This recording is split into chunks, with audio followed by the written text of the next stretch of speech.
And there it is. 1 second in, 1 second in. And just like that, it's Wednesday night again, brought to you by WAF Racing. Colleen is not going to be here today, so I'm actually going to post it up right now. This will be the only time I'm going to do it right here. So go and check out one of our sponsors, WAF Racing. If you're going to donate to the channel, do it by going there and buying some stuff because it helps us out exponentially. So thank you very much. Yeah. So, and to begin Wednesday night, like we always do, we'll start from the top. Let's go for it. SRSR Performance was here. Colleen Tebow says she was here at 6:16. Well, she must have told you she was bailing early. Yeah, she did. Okay. Fab Race Mon Repeat is here. Paul Pahui. Bruce Colton is here. Slant Daily Garage. What's up, suckers? KS Skyhawk. Matthew Ward. Michael Schmidt. Mohawk 62, Clayton's Toolbox, Dust Devil Garage, One-Eyed Cat, Frankenstein C20 is here, Kerosene Cucumbers, the greatest name in all of YouTube land. It's a pretty good one. Yeah. And then Dan's Garage is here, and Levi's Backyard Performance. Everybody's ringing that bell. It must really be a Wednesday night. Right? Yeah. You know, these weeks are going by really fast. Have you noticed that? Yeah, and I noticed that the Wednesday night lives, like I'm starting to enjoy them a lot more than what I did before. I mean, before it wasn't bad. Yes. Sometimes it would feel like a job. Sometimes I didn't feel like doing it. And then it's like, now I'm really starting to enjoy them. Me too. I got to tell you that I didn't look forward to them very much, but now I got to tell you that they're almost kind of like, hey man, it's Wednesday night. It's time for the live. You know what I mean? I'm looking forward to. Yeah. Yeah. Well, what happened to your week? For me, everyone, I've almost got a video coming out. I got to tell you, I'm actually back on the Plan Z again, and oh no, what happened? Did you glitch out? I don't know. Did I? Yeah, you kind of froze, and then you came back, and you said you were working on a video. And okay, well, I don't know what happened. Anyways, so yeah, I'm working on a video right now, and I'm going to be uploading here. It's all in the oil pan for Plan Z. Oh, we have a thunderstorm going over. That's why. So I had that this afternoon, so I'll probably be getting another one tomorrow morning. Yeah. So if I glitch out, guys, I'm sorry. There is a thunderstorm going through. I'll be back on because I can hear it thundering right now. Oh, well, and so I put up a video. I started doing this thing called Mad Scientist Mondays, right? And it's like where I try weird different things on a Buick that or just on anything in general, of things I thought that might work out, or if they would work out, or how does this work? And I dropped that first one on Monday, which was I was buying V6 Buick pickup tubes for the oil pickup, and which small block Buick do they work on? And I found out that instead of buying a $45 TA Performance oil pan pickup, you can buy one from Melling for about $12. And so it saves you some cash there. But I got another one coming this Monday that's about roller lifters. Yeah. Yeah. So Levi's asking Dallas, how's that intake coming? I'm patiently waiting for updates. I can almost see him doing this. he does want updates, and I mean, he's invested in it now because he's actually done something on it, right? So I haven't done anything to it. The priority has been a couple of things. I mean, John Wilberd's had some car problems, so I ended up doing his carburetor a little earlier.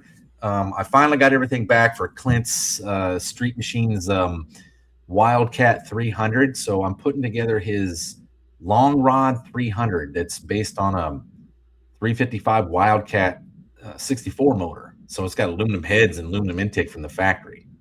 Yeah. So I'm busy putting that together, and then I'll have that one together probably in the next couple of days.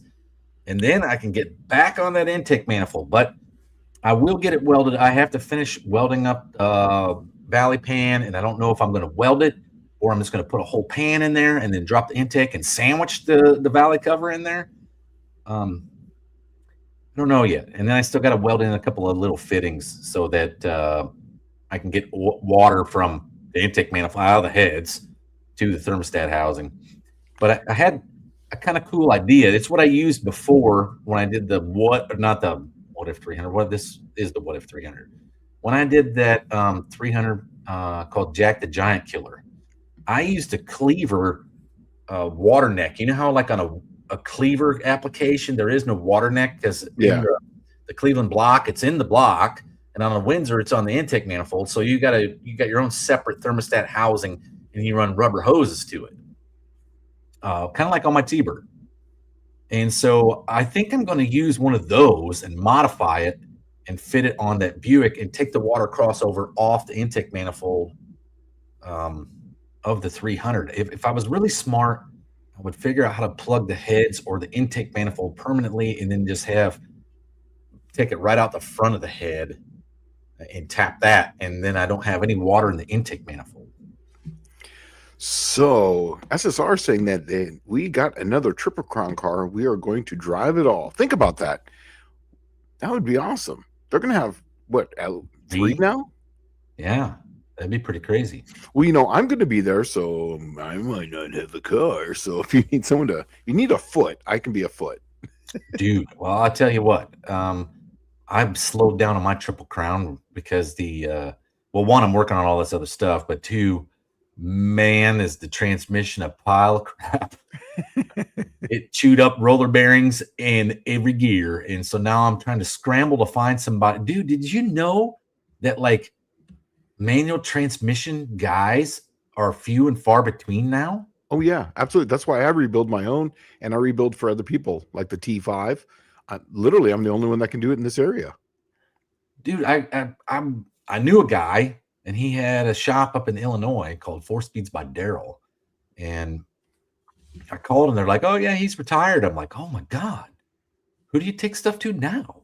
Yeah, do it yourself, man. That's what I'm gonna have to do is I'm gonna have to learn it and then just do it. There's so many things on YouTube now, and I hate to say it like that, but it's true. And just a simple, I bought my press. I bought a Home Depot, not Home Depot, but a Harbor Freight press for like $99.99 when it was on special.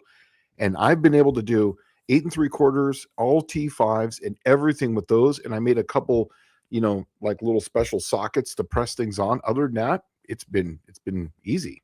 Well, I need to get one anyway because I got to press these axle bearings on this 9.3, the axles for my 9.3, and I just need to get myself a press, and I think that's going to make the world go a lot more rounder. But unfortunately, those parts, that's where I'm trying to debate. Do I want to even take the time to buy the parts and then assemble it myself? Yes. Or, well, the parts themselves are almost $2,000 or $2,200. Well, just buy a transmission at that point. Or I can buy like that complete ready to go T10 and then just hammer on it for no name nationals and then swap all the guts into my good case. That's what I was going as. Just switch it. Yeah, at that point. So Buick Smith's actually a really great question here. Is there any benefit to grooving the main saddles, then drilling a couple more holes in the bearing to spread the load on the bearings? Absolutely. In fact, I did this on a few of my videos. I do it on the hydraulics cams, and I also do it on the solid roller or solid flat tappet cams. I do it on my slant 6s. I do it on my Gen 3 Hemis, because all you're doing is you're just spreading the load and slowing down the velocity of the oil. And when you slow down velocity, you gain oil pressure. Low velocity, high pressure. High velocity, low pressure. Just remember that it's equal and opposite of each other. So when you do this, and also too, instead of it coming in one area and then relying on the channel to even out load, it actually evens out the load on the bearing inside of the groove evenly also too. So that way you're not getting spread. Also, it's hard for the oil to go against the rotation of the bearing. So I always put a couple on this side and then also a couple on this side. So the rotation, let's say, is going this way. It's hard for the oil to get up in here and go backwards against that because of the boundary layer. But if you're back feeding it on two holes, it can come in, feed it, and then it goes back through. And that way it's always getting pressurized from 5 different holes. 1 big main one, 4 small ones. Always do that. Drill the holes in the bearing first, mark them with the Sharpie, channel it, and then just take a nice little groove. And it doesn't take much because there's not a lot of oil being used there. It's just pressurizing the oil. And especially if you're doing it from 4 different spots, a 7/64 drill bit is usually the perfect one for that. and then get yourself a bigger drill bit, and then just make a little chamfer on the back side of it. So that way, don't use the file, just use a little smaller chamfer on that. That way it doesn't change the roundness of the bearing. But yeah, absolutely. The other thing that does when you do that, if you notice, the crankshaft has to line up with that oiling hole before the oil, unless you're using like a half groove or a full groove bearing, right? Yeah. And then, so what happens is it's all those holes got to line up before oil transfers out to the rods, right? Mm-hmm.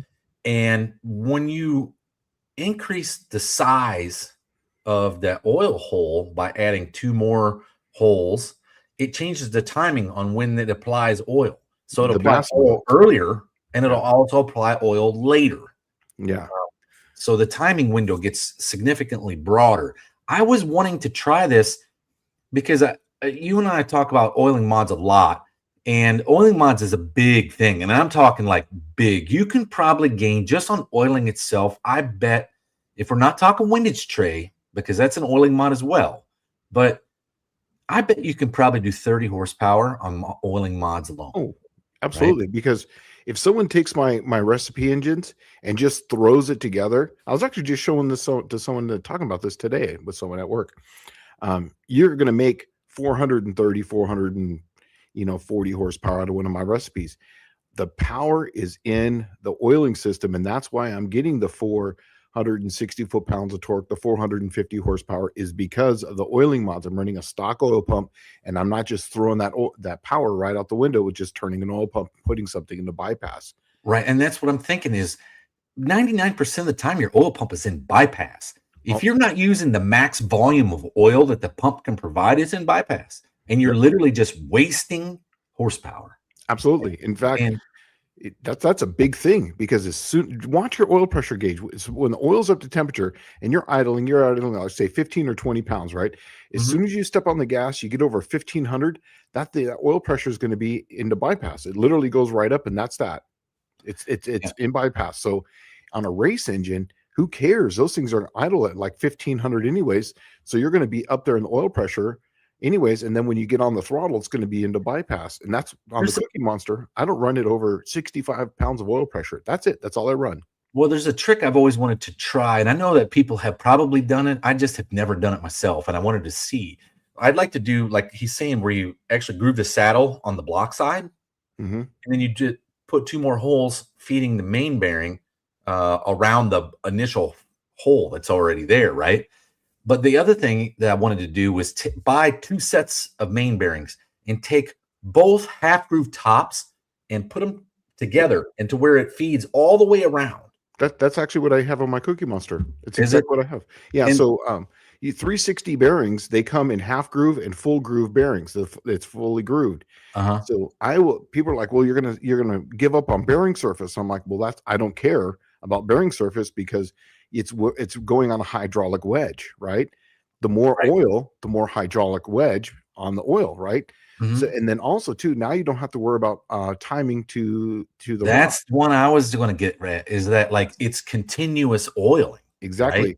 Right? So then now your pump is no longer in bypass. It is just feeding at maximum flow. Exactly. Right? And so I think there's a big gain on that, because not only is it feeding continuous oiling on the main, it's continuously oiling the rods as well. That's correct. Exactly. It's got 360 degrees of oil. And the mains are pretty much going to be oiled no matter what, because it'll take that swipe that's in that, in the oil hole, and it'll swipe it around on the bottom side, on the cap part. But when I have the groove all the way around, it's literally feeding the rods the whole time. And then I'll feed 2 of them. In fact, I actually had I bought the bearings for Brian Brinkler's engine.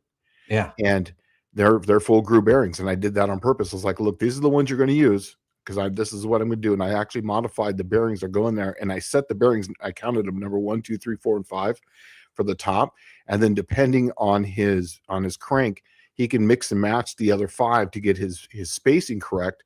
But yeah, so that's literally what I did. Trying to do that, and what would it actually improve? And then, like your pump would actually work. Then it would never be in bypass. That's correct, right?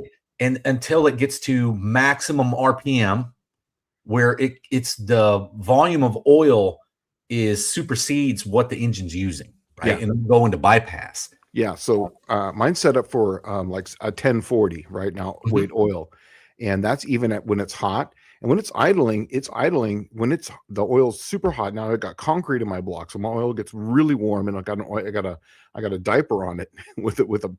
So there's some heat in that oil. So when it's sitting there idling at 1500, I'll see it bouncing right around 35 pounds. It's literally bouncing like this as idle. As soon as you touch the throttle, bing goes straight to 65. And And literally just goes. that's what the bypass should be set for, is your maximum RPM. And before that, it's not losing any horsepower, pumping oil loss. Like there's no oil loss, Yeah, horsepower loss. exactly. I do Absolutely. want to try that out. And I really I wanted to do an all out Buick 300 because nobody's ever done one.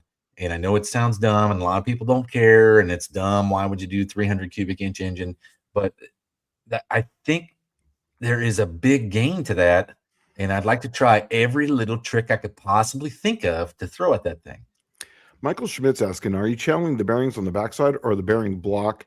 And then you drill more holes in the bearing which feed the channel. Yeah. So what I do is I drill the holes in the bearing. So basically the saddle that goes onto the main to the block, I mark 4 holes there, and they're about half an inch apart or so. I drill those first, put them back in there, and then I mark them, and then I groove the cast iron block. And I just use like a cutoff wheel. What I do is I'll take a cutoff wheel, a new one, and I'll grind it down on some concrete to get it small. And then I turn it on, and then I just slowly groove it back and forth. If you want to see this, I did this on both the hydraulic block modifications and the solid flat tappet one I did for Andy, I did for Brian, and I show exactly how I do that. Also, too, on the Slant 6 that I made for Plan Z, that one also has the groove and the holes. The Cookie Monster's got it. So literally all my engines, I groove and drill oil holes in there for that exact thing. And on the Cookie Monster, it's got full groove bearings on it. So that way I never have to worry about rod bearings, because I'm only running a 2-inch journal on the Cookie Monster because I want parasitic loss, but it's not the best for the power I'm making. I'd rather have a 2-100, but it's 2-inch journal. So because of that, I wanted to keep as much oil there as possible. So that's why I did that. Well, and a lot of the modifications is taking place on the saddle, and you don't have to drill another hole. All you're doing is you're pretty much making a groove in the saddle, allowing oil to distribute to the other holes in the bearing. That's exactly right. Here is the caveat. Okay, if you get greedy on this, you're removing surface area for that bearing to hold steady. Okay, and when you're adding more surface area for the oil to be at, you're decreasing even more, or well, actually, you're not decreasing more of the surface area for it to sit in, but you're actually applying more pressure in a broader area. Yeah. Okay? So you have to it's a balancing act. Generally, if you look at the bearings, when you ever put bearings in, the crush is actually on the edges, the sides. That's correct. Yep. Right. And so don't get too greedy with the grooves, because you'll actually get to a point where the friction is going to be significantly more by taking this 1/8 of an inch or 1/4 of an inch. Yeah. So you want to have just enough. The groove is the groove is less than, it's one of those cutoff wheel wide. So it's less than 100 thousandths wide. And I only groove it down about 75 thousandths deep, because by the time It doesn't need much for it to put oil in there. No, it doesn't, because the hole's only a 7/64 anyways. Right, but it's also being fed at 50 pounds or 60 pounds or 70 pounds. Exactly. From 4 holes. So you're just distributing all that extra oil to 4 different holes, plus you have the main galley. So the main galley is going to take up most of it, but whenever there's a low pressure area, instead of the oil trying to go back, what I call uphill or against hydraulic wedge, or against friction, it'll actually vacuum. It'll actually make a low pressure area, and the oil's going to want to go in there, so that way it's feeding that wedge as it goes all the way across. Levi's saying, "Oh, don't worry, it's just asking. It's not every day I get to be part of history." Well, you're not really. I guess you are part of history because it would be the first one ever made. But I'll get to it, man. I'm just not. That is not the priority at the moment. I've got myself into a kind of a pickle with too many projects that weren't getting done because of waiting for machine shop parts or waiting for parts, and then shit just started building up, and now it's all starting to topple down on me at one time. So I just need to stop, take a breath, do the shit I need to get done, and then I can get onto the good projects, I guess you could call them. Fab Race Mod Repeat is saying, Shane, the old guy said at least 8 to 12 more in the oiling mods. I can tell you just by doing some simple ones, the ones that I show you on my videos, I literally have picked up 10%. So if you had access to better things, that means blueprinting your oil pump, blueprinting the pump inside, all the oil holes, doing those modifications, setting it up so you're slowing down the velocity of the oil to the whole thing, backfeeding oil if you can. By doing that, simply doing that, that's 10%. I would say that if you're really, really clever and you actually had some access to a lot of different micro polishing machines, and you can MSC some different things or rem polish some things, you could probably pick up 20% more. Dude, those are just radiusing the turns is such a huge thing, man. Exactly, because when you're going around a corner, especially if something's going high velocity, it's going to want to do this around that corner. If you just radius that, it's going to want to stick to that. It's going to allow it to go around. Maybe that's one thing that like we need to talk about is that, okay, when the factory makes these, they're literally just connecting drill holes. Yep. Right. And so it's just where two drill bits meet essentially, and that's what your corner looks like. If you can get in there and access it and radius those turns, oh my God, does it take so much out of it? But here's another one too, is that on some of those slant six on the small block Mopars, it has 290 degrees right next to each other. You can't get in there and radius them. But what I do is instead of it being ½ inch feeding that, this one I'll come in with 5/8. So that way you're taking it, and then now it's within eye shot. So now you've taken that turn, and now it can literally make almost a turn like this because it's such a massive area. So it's coming in and easily turning. Yep. No, that's right. It's just as good as radiusing it if you can open that passage up. Yeah. Or I've also done the have you ever done the side of the drill walk to kind of radius it? Because I do that all the time. I end up burning up bits and drills and the whole 9 yards doing that crap. Because I'll take the rotary files and do that. Yeah, right. Yeah, I'll use the rotary file and straighten her out. I'm telling you, and you can watch because cast iron just cuts with that. It just comes off in like little slivers. Just they're like, oh, it's perfect. I just radiused the corner. Yeah. Fat Race Bond Repeat says, I think I can still get T10 parts. And he says, I know I can get the complete transmission. So I'll be calling you, Chris, and maybe that's something we'll have to work out. But I definitely do. I don't know if I want to do a full trans or not. I know I can save some money by just buying the parts, but it might almost be negligible and such a pain in the ass to just try to buy each individual part and put them in there. Because I know once I take the thing apart, it's had so much metal go through the teeth that I don't think that I know there's no tooth. There's not one gear that's salvageable, right? I was looking at the just yesterday and I'm like, oh, you know what? That gear right here on the cluster gear. And then I'm like, wait, all of them are on one shaft. Even if one tooth is dicked up on the cluster gear, all of them are screwed. So, yeah, that was I was so disappointed, looking at all that. And it may be easier just to get a whole new training because by the time I'm all done, I think that the only thing I'm going to have that's good is maybe like some sliders and some synchro keys. I really think that's where I'm at. Michael Schmidt's asking, does anyone groove the crank in rod journals? Absolutely not. Now, people have, but you don't want to typically do that because now you're putting a stress riser and you're going to, and most cranks need a big fillet, like, say a 125 thousandths fillet in the corners. So that way there's no stress risers. When you put a groove in it, you're going to go down through the heat treat. 2, you're going to create a stress riser because you're going to have an edge with another edge and then an edge. And it's going to want to fracture there because there's a lot of load on the crank twisting. So typically they're done on the bearing or on the block for that reason, because the block is just structurally holding it. There's less twisting loads on it than like on a crankshaft. Oh, well, Danny Boyd and Dylan Levi want to see my average man 300 cubic inch engine. It'll be coming up here soon. The cool thing is, it's a long rod 300, so I put 350 Buick rods in this, and I use 3.8 Ford pistons. So it's a Ford Buick amalgamation, but I did it just because the compression ratio was right with the Ford pistons, and they had the thinner metric rings, so I wasn't stuck with the 5/64 rings. Buick Smith's actually saying this, and I absolutely do this too. Do you guys ever drill small holes from the main to feed the outside of the thrust bearing? I've done this on many engines with good results. Absolutely. In fact, sometimes on the Mopars, it's hard to get in there and drill it. So what I'll do it where the sleeve, where the bearing comes together, and there's a little chamfer there. I'll actually cut the chamfer on either side of that, so that way it's feeding the thrust, and then I'll only cut one small chamfer on the non-thrust side. So basically on the front side of the thrust, because it's wanting to throw the crank out the front. I'll do that twice on the back, and that literally goes right to the groove. And all you got to do is just take a little file right where the crush is at. Be careful; it doesn't take much. Just take a little bit on that, because you'll affect the amount of crush on the bearing of that. But if you just put a little groove there, a little cut there, it'll feed that.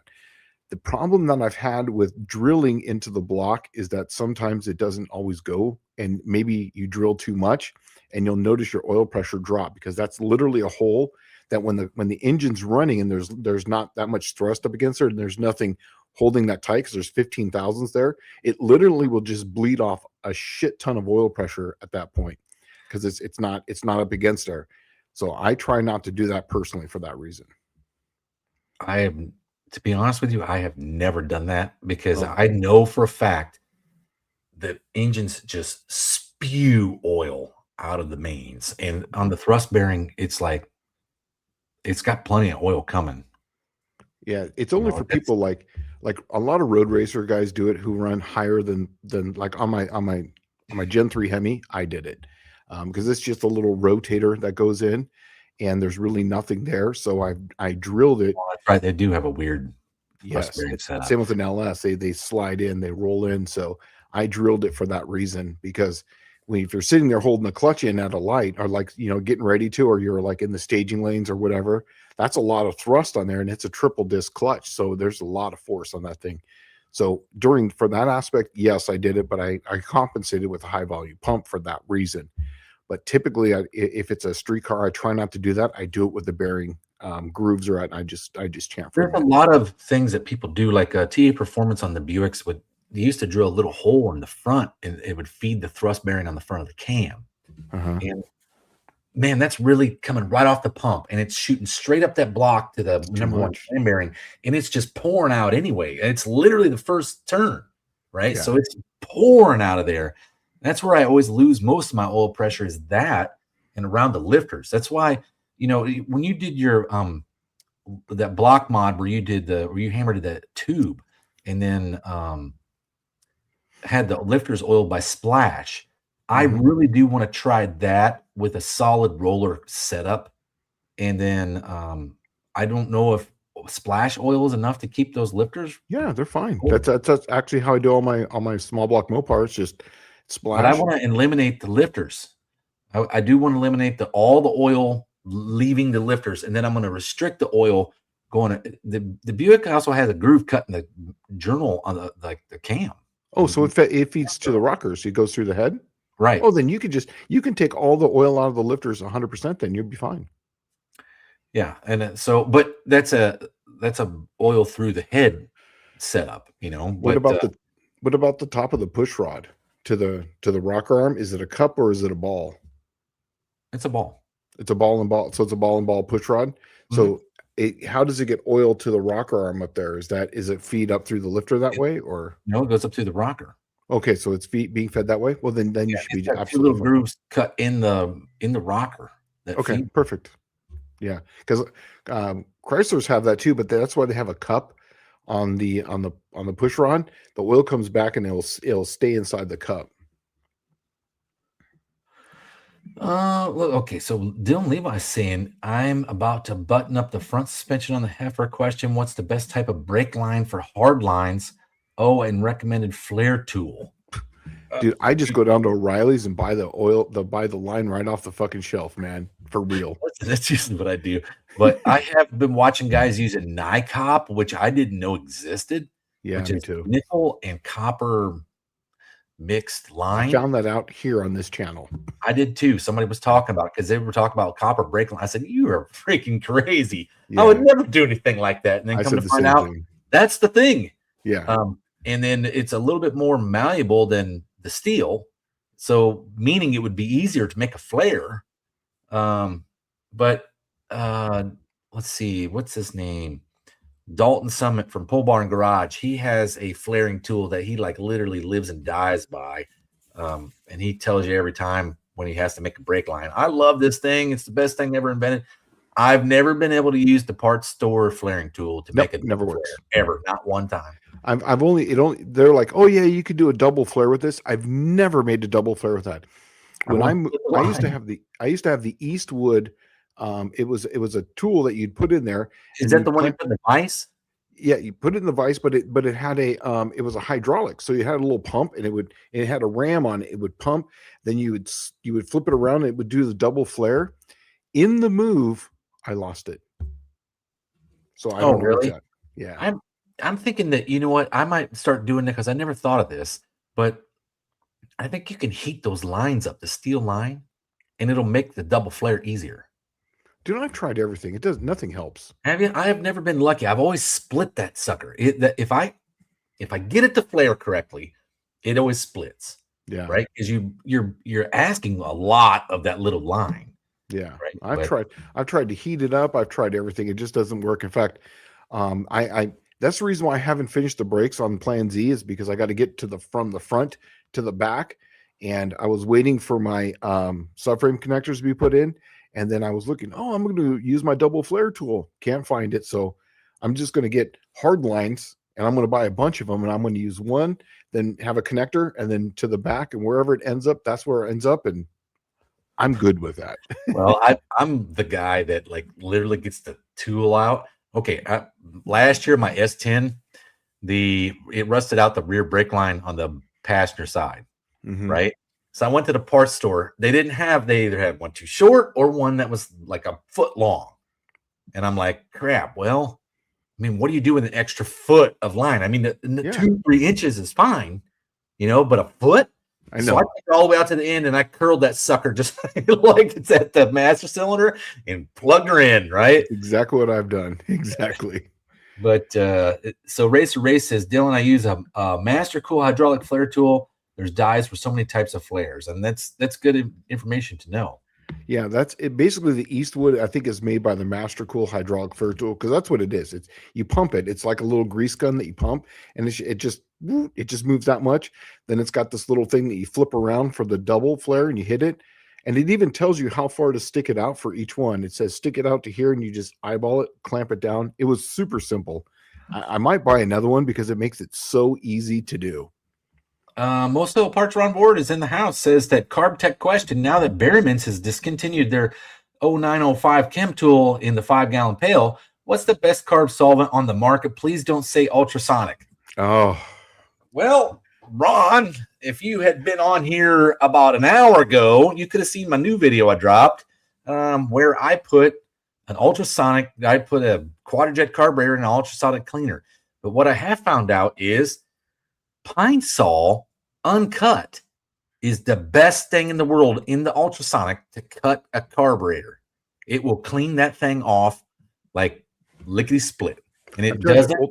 Ultrasonic cleaner's the way to go, man. It literally is. Oh, I agree. Yeah. And what I do is I put my ultrasonic cleaner just with water, and then I put whatever I'm putting inside of a Ziploc baggie, like of that stuff, so that way it doesn't make my my sonic cleaner dirty. And then I put it inside the ultrasonic and then turn it on. That way when I pull it out, the crap is just inside the bag, and then I take it and I wash it off, and then it's clean that way, so all that stuff doesn't come off into the sonic. Let me tell you how I do it. And then like you probably haven't seen my video because it's only came out like 30 minutes before we went live. I didn't see it. But so the ultrasonic cleaner, one, the Pine Sol does not etch aluminum. It does not mar aluminum. I didn't know that. I was using just what I had, which was Lysol, but I had done some research on it, and I found out that regular straight Pine Sol right out of the big jug smells like dog shit, but it literally will cook that stuff right off of there, and it looks brand new when you take it out. Yeah. I'm going to do that, man, because that's the other thing is like you're saying, you take it and put it in a baggie. Ultrasonic cleaner, this is my wheelhouse. Okay. Ultrasonic is sound in water. That's right. Okay. So what happens is when sound is transferred from a transducer, it's just taking electrical inputs and it runs through essentially a piezoelectric crystal and creates sound waves in that transfer through a different medium. So instead of like air, it's going through water. Water is almost, I want to say it's like 155 times more dense than air, right? And then the more dense the material is, the better the sound transfers. Okay, so what I do is I take everything, I put it in a mason jar, and I fill it with acetone, and all the small parts go in that little jar. And then I screw the lid on and I throw it in the ultrasonic cleaner. And as it's sitting in there, all that stuff is going right through that glass is almost completely transparent to sound. That's right. And it will just needle all those little things in there, but it's sitting in acetone, and I'm not diluting my water, or I'm not having to fill the whole thing with acetone or clean it. That jar. Yeah. And the cool thing is when it's all said and done, you pull your carburetor out, it'll be fairly clean. All your little parts will just be meticulously clean. The warmer it gets, the better it works, because the easier it breaks down that grease and oil. Yeah.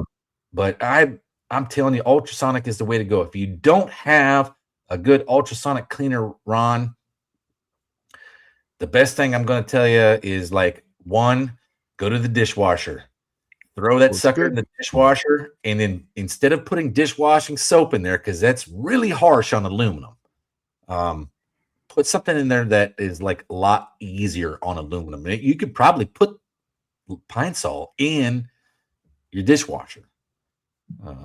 But yeah. All right, we're falling behind, so I'm going to catch up here. Bear Rose, in your opinion, how much horsepower is lost by running hydro brakes with a manual steering box? I'm using an 85 Caddy H brake due to the firewall spacing and lack of vacuum. Very little, because it's just turning a pump, and it you know, if it's just a street car or a strip car, huh? Is this Hydro Boost? Yeah, he's running Hydro Boost. Yeah. So like a hydro brake, so like a Hydro Boost brake system, you're not losing very much else. It's like running a little pump for, and if you're not, it's really comes down to RPM. If you're not RPMing the engine over 6,500, you're not going to really lose much. Also, too, it comes down to what the ratio is between the big pulley and the smaller pulley and how fast it's turning. But really, you're not losing much. But it's only pulling power when you use it. Yes, right? Well, it's still going to bypass. Yes, but it's still turning the pump. The pump's still turning. It is. Yeah. There's not a big loss on those, though. No, not it's at all. Only when you use it. That's the thing. That's where you get the big losses, is when you use it. So if you're in a drag racing application, you're not standing on the brake and the gas at the same time unless you're at the starting line or you're at the finish. Yeah. Well, you wouldn't be standing on the gas at the finish. But and Ron says a great thing here. Do not buy the line with the green coating on it. It is nearly impossible to cut and flare out with splitting. Exactly. I try to buy the one that's got the brown like coating on it that you get at the parts store. The green one, he is absolutely right. Will just it's like it's got a sleeve, like it was welded down the center, and it literally will split instantly. I think it's made for gas. Sleeve, huh? It was split right at that right where that seam is at. Every time. And you can almost see it. You can almost feel it underneath the paint. You know. Racer Race says, speaking of thrust bearings, are oversized bearings usually available for common engines like the LS? It looks like there's 15 thousandths by my iChronometer. Ooh, I don't think I've ever seen an oversized thrust bearing where it's got more thrust. Yeah, I sand those down. So I get a piece of glass, and then I'll take the thrust bearing, and then I'll just sand it down on with like 1,000 grit sandpaper, and I'll use like gas or some sort of just cutting, like, you know, acetone or something, or even oil, just basically and I'll make a figure 8 pattern, and I'll keep checking it with a micrometer. And that was weird. That's my phone. That's actually really good too, and you can just keep track of it, and it works out really well. Man, we're getting way behind here. Yeah, it's all right. We can catch up. Oh, here he goes. I buy 25-foot coils of regular steel line and use my 40-year-old Blue Point flaring kit. I used to have one of those, and then I bought that Eastwood one, and I've lost them both in the move. Oh, and Chris Cox at Fabri's Mod Repeat, he says, Dallas, everyone put a dab of lubriplate on the die before doing the double flare. Maybe that's what's causing it, is the friction. Yes, I've done that too. The thing is, if you're putting oil on it, make sure you get all that oil off of it before you put brake fluid on it, because it'll swell all your rubber lines. It'll just eat it up. Okay, so KS Skyhawk is saying, I saw a pic of a cover, a metal tray in the valley that covered the whole of camshaft front and back on a big block Buick 455. Is this a Buick thing, or is this widely used for high performance apps in other engines? No, it's just a Buick thing. So the whole purpose of it, if you've ever seen a Buick V8, it literally has an open lifter valley. I think that's probably why I have such great success with not wiping cams, because it is an open hole in the middle, and the lifters just kind of hang out there in space. Mm-hmm.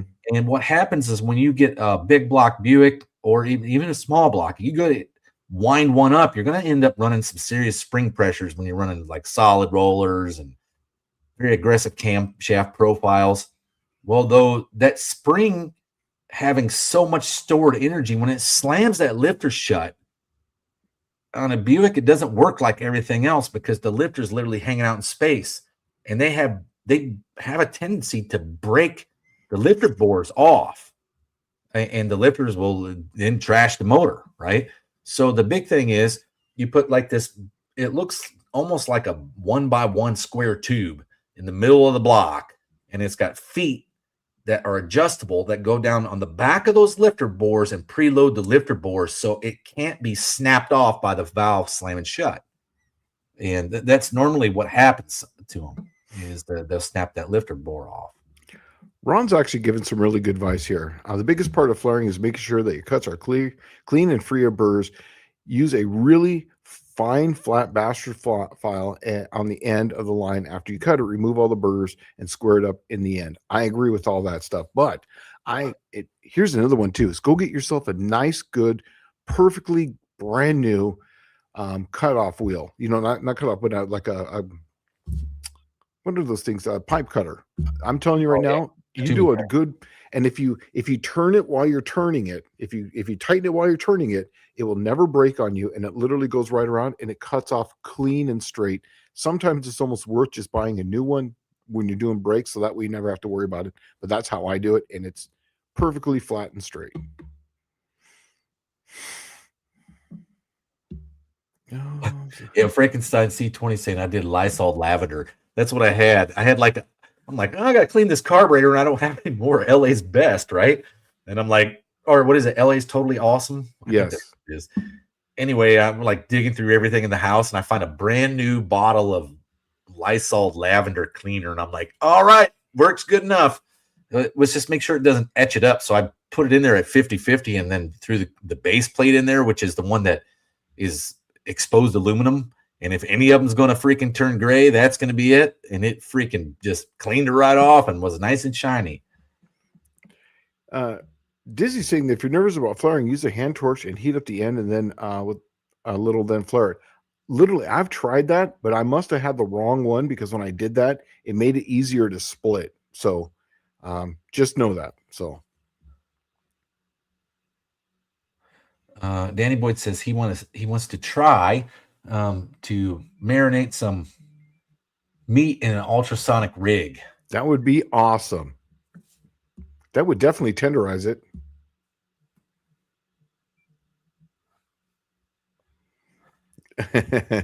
My dishwasher is 61 years old and rinses the dishes and puts them in the drying rack with human hands. I like that.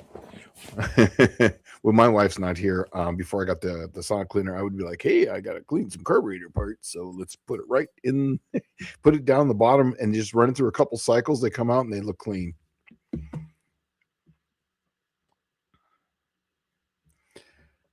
So Race is saying that he has too much in play. That's what I figured, is that you have too much in play.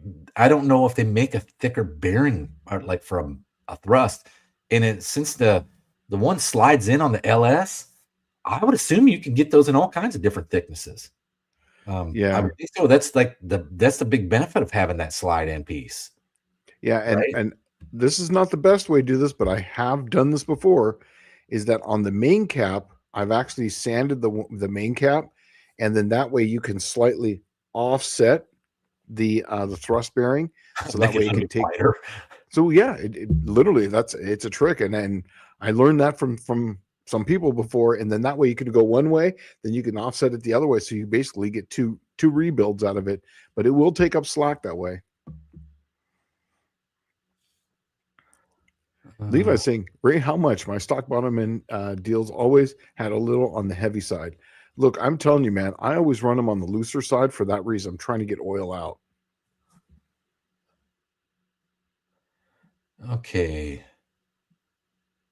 All right. So Barrow's Garage says I have the Eastwood double flare tool that I use from the bench and a Matco handheld from when you were in the hole.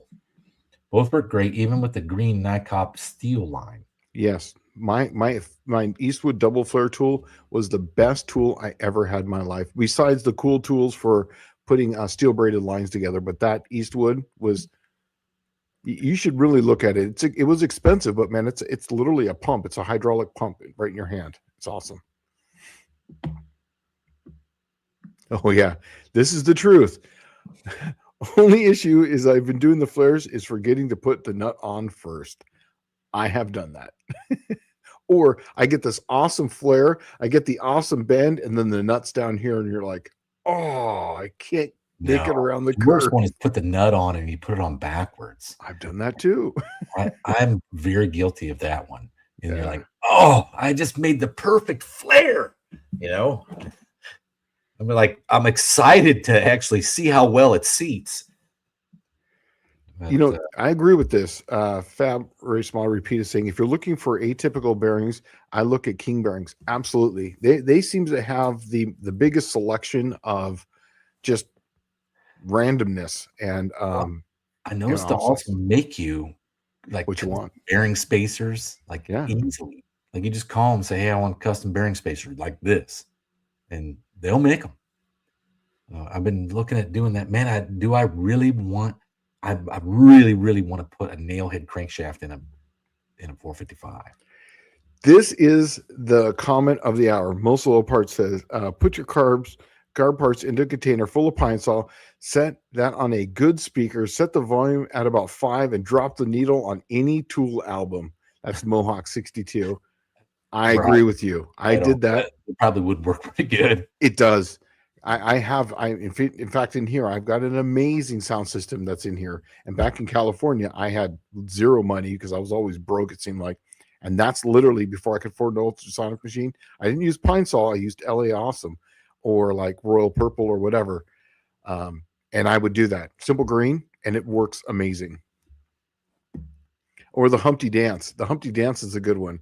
I don't know. The frequency that those stupid ultrasonic cleaners work is like high. It's got to be. It reminds me. I thought about when I had the ultrasonic cleaner on there, and I'm like, "Hey, I'm going to use ultrasonic cleaner to clean this carburetor." And I was going to take a snippet out of Dumb and Dumber, where he's like, "You want to hear the most annoying sound?" Right, and that's what the ultrasonic cleaner sounds like. Yeah, I can't be in the garage when it goes because it hurts my head. I hear it, and it makes me like kind of like think a little funny, but I use the bass just to keep the parts moving and use the parts to vibrate against each other because it that seemed to work, but I couldn't stand the high pitch stuff. Really bothers me. My transducers are starting to go bad. You hear them every now and then, like zzz, zzz, zzz, zzz, and you're like, "Oh, that sucker's intermittent. I'm gonna have to replace it." And then I look and see how much one of those transducers. How do they sell the whole thing so cheap? But one of those transducers is like $60. Yeah, exactly. All right, this is for you, man. Which one? We had a mini No Name Nationals community reunion at Indianapolis Motor Swap recently. Very cool to see friends, and they all helped me with smart tech answers so I could make good purchases. Thanks, community. Man, that's what it's all about. I mean, it really, what you'll find is at every automotive event is a mini No Name Nationals community. Let's see, PRI 2022. Yep. Was it 22 or 23? I think it was 22. And it was like me and you were walking down the aisle, and the next thing you know, we run into what we already knew. Clint was there. Yep. Two hacks Jeff. Dylan Levi. Dylan Levi was there. And then we run into the Nelsons, and it ended up being like this big in the middle of PRI. And you can't, if you've never been, you can't really imagine it. But like, imagine a trade show where there's so many people that it's just like fluid lines just keep going in and out of every freaking crevice of the place. Well, who was the guy too? Him and his wife. She used to make the really good cookies. What was his name? Oh, Patrick Abbott. Yeah. I haven't seen him here in a while, but him and his wife showed up there too. 18 car, right? Yeah. The blue one. Yeah, the blue turbocharged 318 car. Yep. What have they been up to? I haven't seen anything come out for them in a while. I don't know. I don't know if we lost them in translation, going from my channel to your channel to the AHRA channel to all that. But we'll see. I don't know where he's at. Patrick Abbott, we haven't seen him in a while. Yeah, if anyone sees him, tell him we said hi. Yeah, if you know him, let him know we're thinking about him.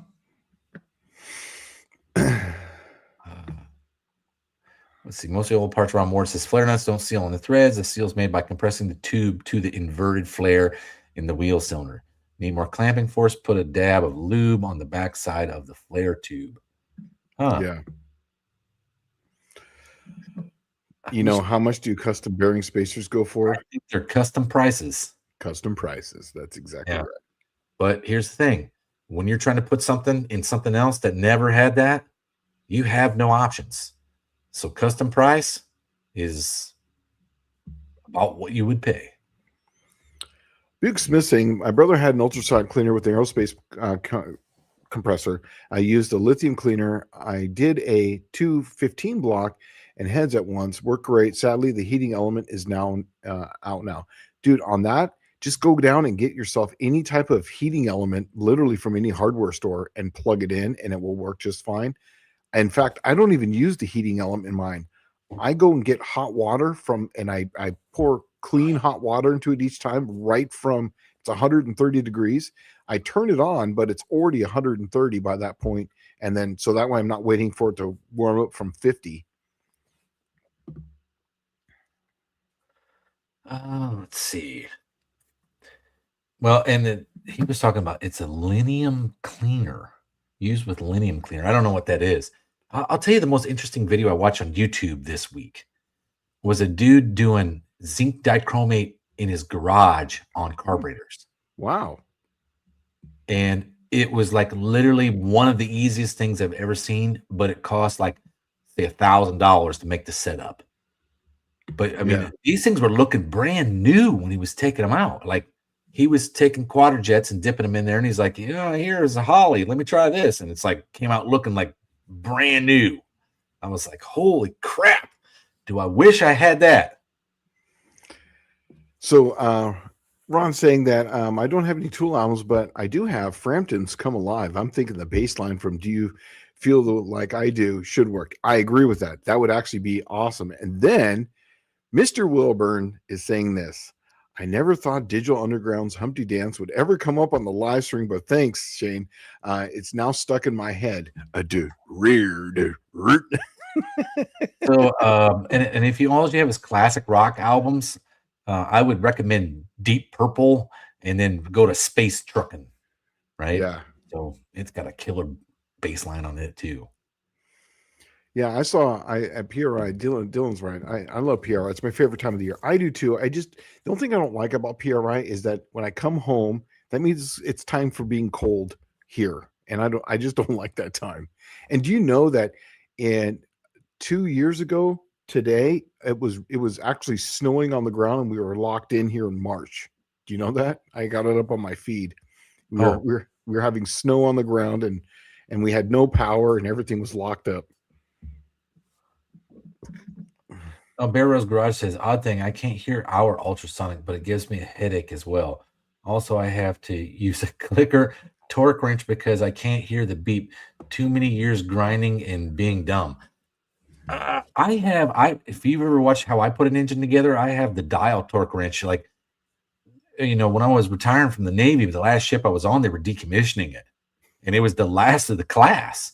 And they just were like, all right, take all the tools and throw them in the dumpster. And I'm like, yeah, the dumpsters are like this white Ford truck out in the parking lot. Go put it in the back, right? And I just hold off all the dumb stuff they were going to throw away that I just couldn't bear to watch be pitched in the ocean or in the dumpster. This is classic. I'm going to go full John Wilburn, and this is from Mr. John Wilburn. But there you go. There it is. The Humpty Dance. Yeah, there you go. That's right. Digital Everybody break out their nose. That's right. Because I like my oatmeal lumpy. I'm spunky. I'm not going to go. I'm not going to go there. Oh, so Indirect Connection said that he saw Patrick at the Mopar swap meet last weekend. Oh, okay, well, if you ever see it and anyone sees him, just tell him I said hi, and when it would be good to see him again. Oh, he said that Patrick's hopefully he can make it to No Name Nationals this year. He had a knee fix last year. Oh, okay. Oh, here you go for the high pitch and the low pitch and back rush. 2112. Absolutely. Do you know that song? Yes, I do. Okay. Yes. So Ron Moore is saying, every time I hear bearing spacers, my thoughts immediately go to Honda bearings in a super stock 426 Hemi. Ray Barton showed me how it works. Fascinating science. Yes. And that's what I was planning on doing. I was actually wanting to run a nailhead crankshaft in a big block Buick because it has a 2.5-inch main, but every nailhead crankshaft is forged steel, right? And so it's like the cheapest and easiest way to get a forged crankshaft for a Buick is that way. The problem is no one makes a spacer. And what I'd like to see is like a billet main cap and then a spacer, and then the main cap will capture the spacer in there and it can't go anywhere. And that I think would be the best. I think this would be actually great. Are you going to do the Humpty Dance for No Name Nationals this year? And then Mr. Wilburn says, Jason, that's a big negative. Well, I think that might just have to happen because I think that would be awesome.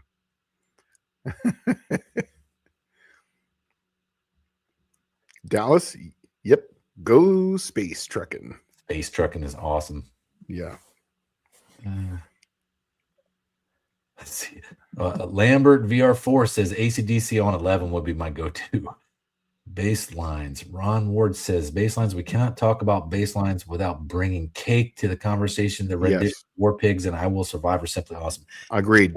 Is one of the hidden jewels from the 90s music revolution. If you've never seen them, you've missed out. They're awesome band. I've never got to see them live. I own probably every single Cake album, including the B-sides and all the weird tracks, because I was in love with Cake.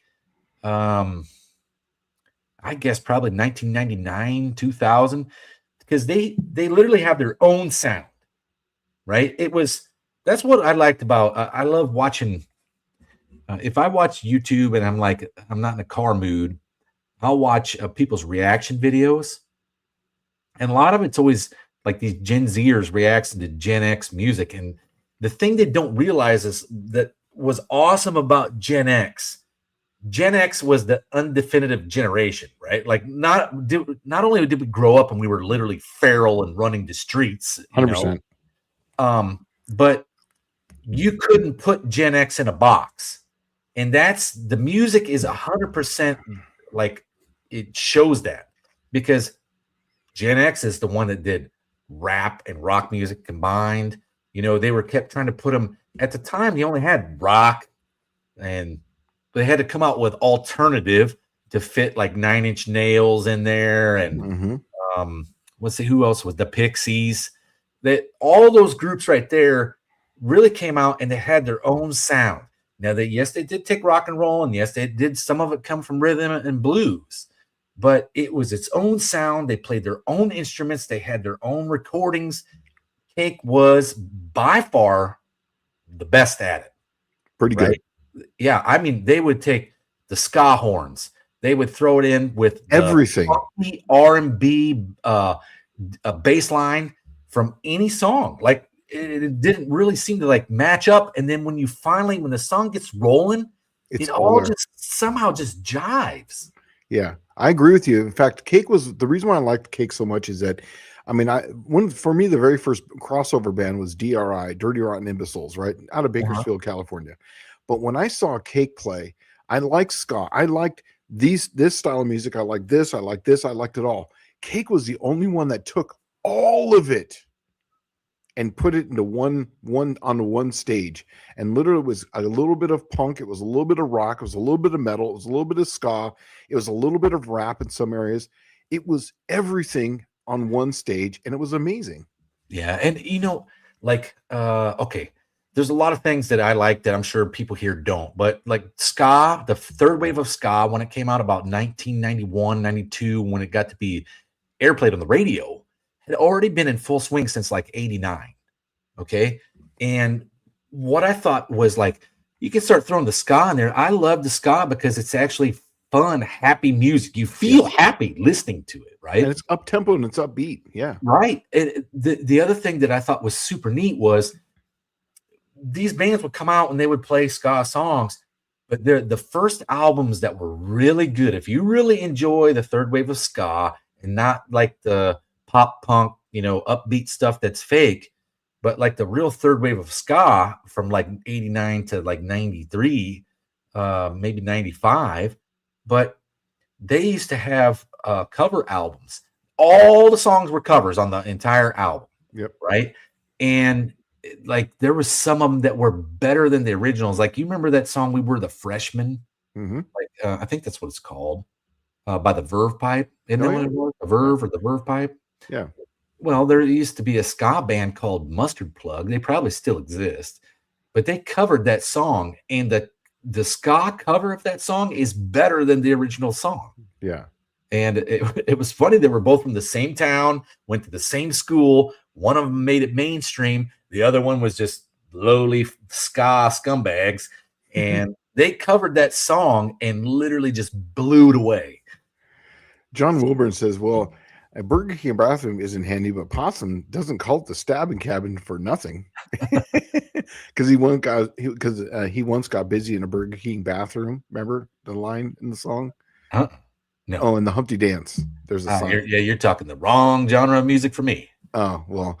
And then also Ron says Cake played mostly country, swing, rock, blues, classical, and jazz all in one song. And I agree with That's that. what I love them about. Like they're just so broad. Yeah. And you wouldn't think that it worked. Like there's some songs that get played, but there's some of them that I really love. Like Comfort Eagle was like such an awesome song. It was talking about how shitty the music industry was, and then how you were going to essentially be a sellout, right?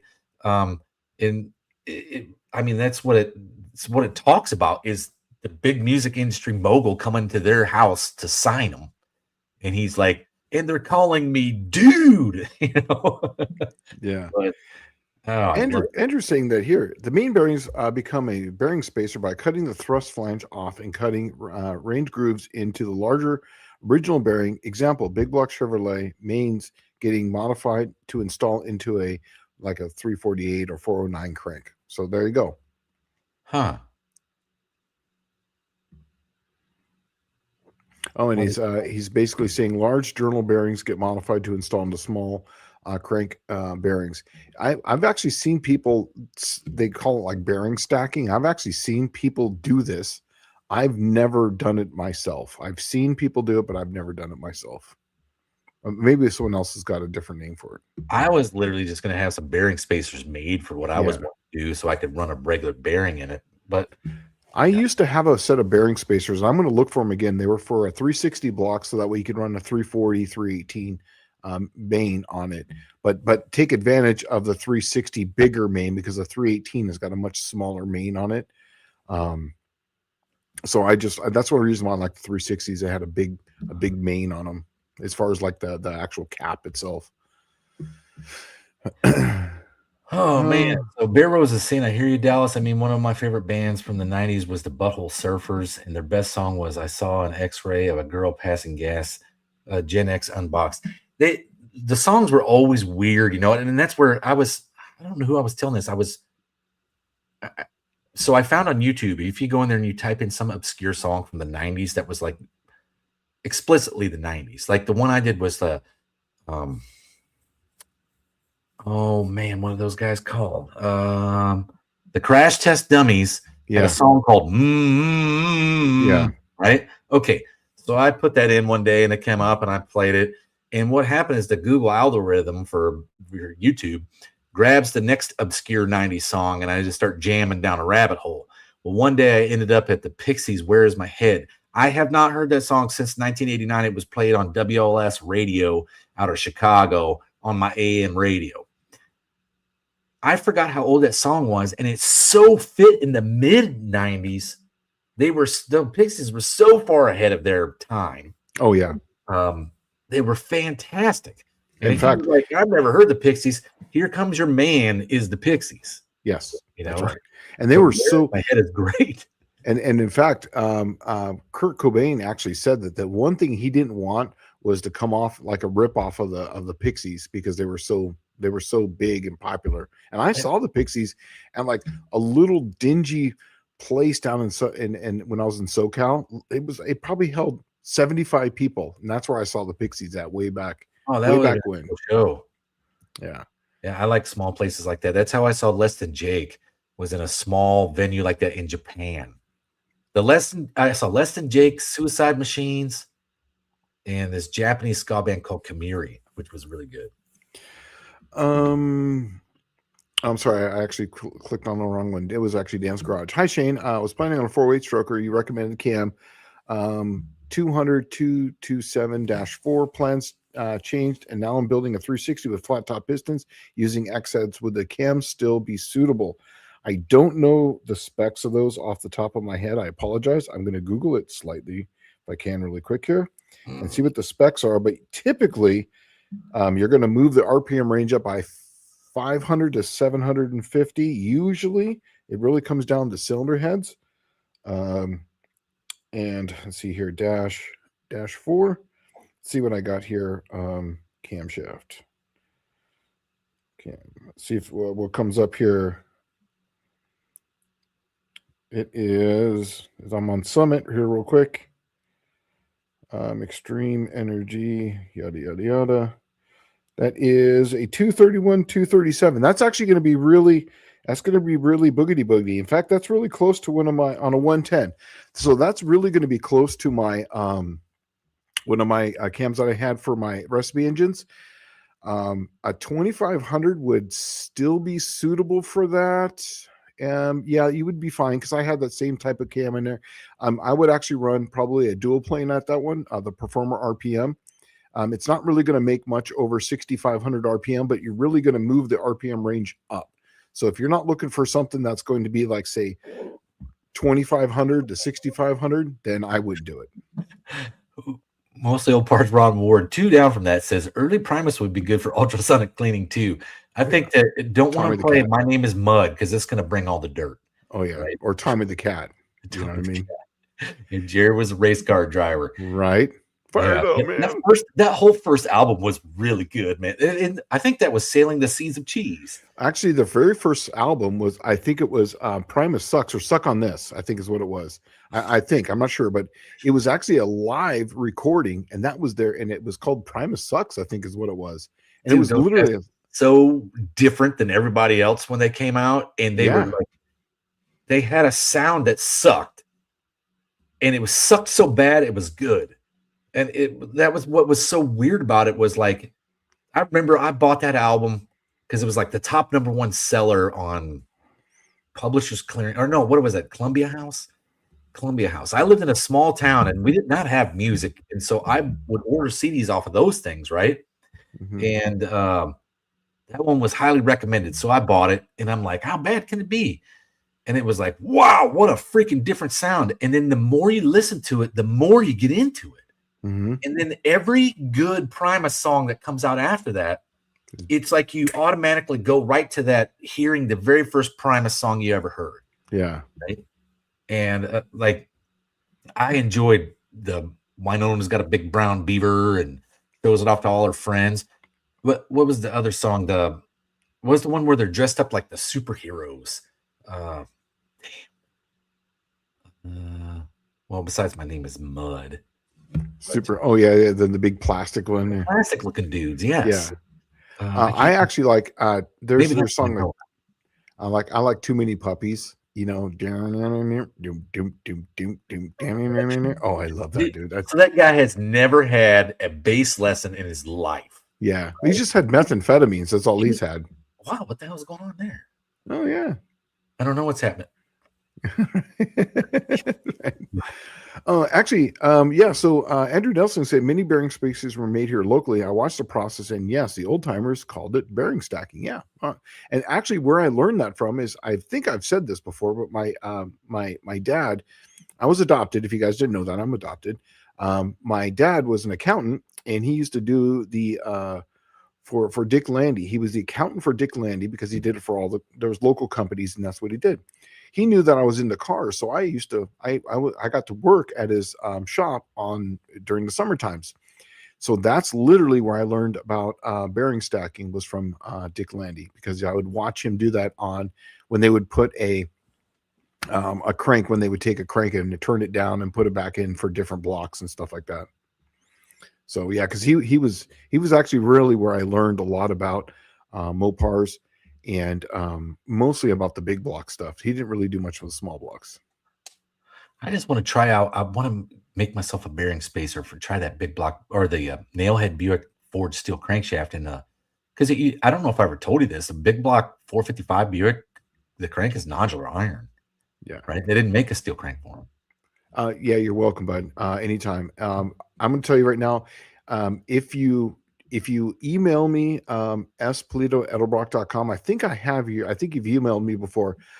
If I gave you my my engine recipes, I will send you one that's really close to this cam, so you can kind of get an idea of how to set up your engine. But they literally were built for 360s, and I think my cam was 235. Once again, I'm going off the top of my dome. I think it was 235 or 232 in that range. Maybe 240 on the exhaust on a 108. So you're going to be really close to that. So it's going to act just about that. And so the numbers will be right around there. So hey, mostly old parts Ron, or not mostly old parts, and Russ Patrick is here at 8:11. Oh, he did. Yeah, he popped in here, so somebody must have notified him. We just haven't seen him in a while, so we were like, "Man, what is going on with Patrick?" Patrick, yeah, you were on my mind today, so I just wanted to say hi. So I just hadn't seen him in a while. Lumpy Wi-Fi B says, "Anyone remember green Jello, green jelly?" Absolutely. I do. Yeah. In fact, I used to go to their loft in LA. They actually have a studio there. It was on the second floor, and then even to this day, that's actually where I saw Maynard play for the very first time, because he was actually in Green Jelly, or it was Green Jello. I can't remember what it was. It was originally Green Jello, and they got sued. Oh yeah, so yeah, it was Green name after they already made it big. Yeah, Green Jello. I saw them play there at their studio there, and it was I saw that. In fact, I saw some of the very first Tool shows ever in that whole complex there, up on that loft area. So yeah, the first time I heard Tool was not like the big song was Sober, I think, when they came out like in 93 or something, right? But like the first I had bought them, my buddy was like, "This is the greatest album I ever had." Like, okay, so I bought the first Tool album. It was not as good as he was saying. But it was one of those CDs like where you could put it in, you could listen to the whole thing. Unfortunately, they made a song on track 99 called The Carrots. So it would like literally stop after the last song, and then for like 30 minutes was just dead air. Well, it was crickets. If you turn it way up, you can it's literally in a field, and you hear crickets and a bunch of other stuff, and it's just playing like background. If you get one of the very original, the very first ones, you're in a forest, and all you hear is crickets and whatever, and then the guy talks to, it's all, yeah, so it's pretty good. Carrots. But so the first time I ever heard the lead singer of Tool, I don't remember what his name was. Maynard. Was it Maynard James Keenan? Something like that. Okay. He was singing backup vocals on Rage Against the Machine's album, right? On their very first album with the Buddhist monk that's on fire. I can't remember the album. But Yeah, he's singing backup vocals on one of the songs, and you hear him, and it's like, oh man, that's him, right? Yeah. But come to find out, him and Tom Morello went to Harvard together. They both of them went to Harvard. Hmm. Neither one of them, I don't think, was in there for music. Wow. Dan's Garage say he is DLC lifters or order from Jags. We'll see how long it takes for the order come in. I'll tell you this: as soon as I know they're coming in, I will let you know. I do have a watch on that, so when they come in, but literally, I got to tell you that as soon as they come in, they go out and they're filling back orders. And maybe if I can, maybe cherry pick a one or two out, I'll see if I can maybe hook you up or something. I'll see what I can do. My last music comment, and I'm just a music aficionado. I don't know jack crap about music. I can't read music. I can't write music. I can't play music. Okay, but Bohawk62 says, like Jethro Tull was a self-taught flute player. Amazing. Every time I think about the Jethro, and I have them on my iPod, right? Every time those Jethro Tull songs come up, I think of Ron Burgundy playing the jazz flute. That's like, you remember when he's in that bar and he's like literally sliding underneath the bathroom door to like somebody taking a dump and he's playing the jazz flute. That's the image I get in my mind when I think of or when I hear the jazz flute. Okay, Clayton's Toolbox says coatings for piston tops and combustion chambers. Any good? What brands? Okay, where you at? Where's this one? Oh yeah, right below. The next one. Yeah. Absolutely. Coat the tops of the pistons always. Cut the combustion chamber always, because it always is good. It takes the heat out of it. There's another thing you can do. If you can go to the swap meet and you see a set of used pistons, normally guys won't buy them because the skirts will be all scuffed up and shit like that, right? This stuff actually takes up space. So you could literally coat the skirts and bring some pistons that were considered dead back to life, right? Now, you don't want to get greedy and 17 thousandths each side of the skirt, but it does take up I think it's actually almost 10 thousandths by the time you coat both sides. So you can bring some pistons back to life with these coatings, and the coatings, the ones that are anti-friction that they put on the skirts are literally anti-friction. It's more or less similar to that DLC coating. The ceramic one that they put on the top, the gold, I've seen that work wonders on nitrous motors by evening out the combustion chamber. Yeah, the spike doesn't go up; it's as high.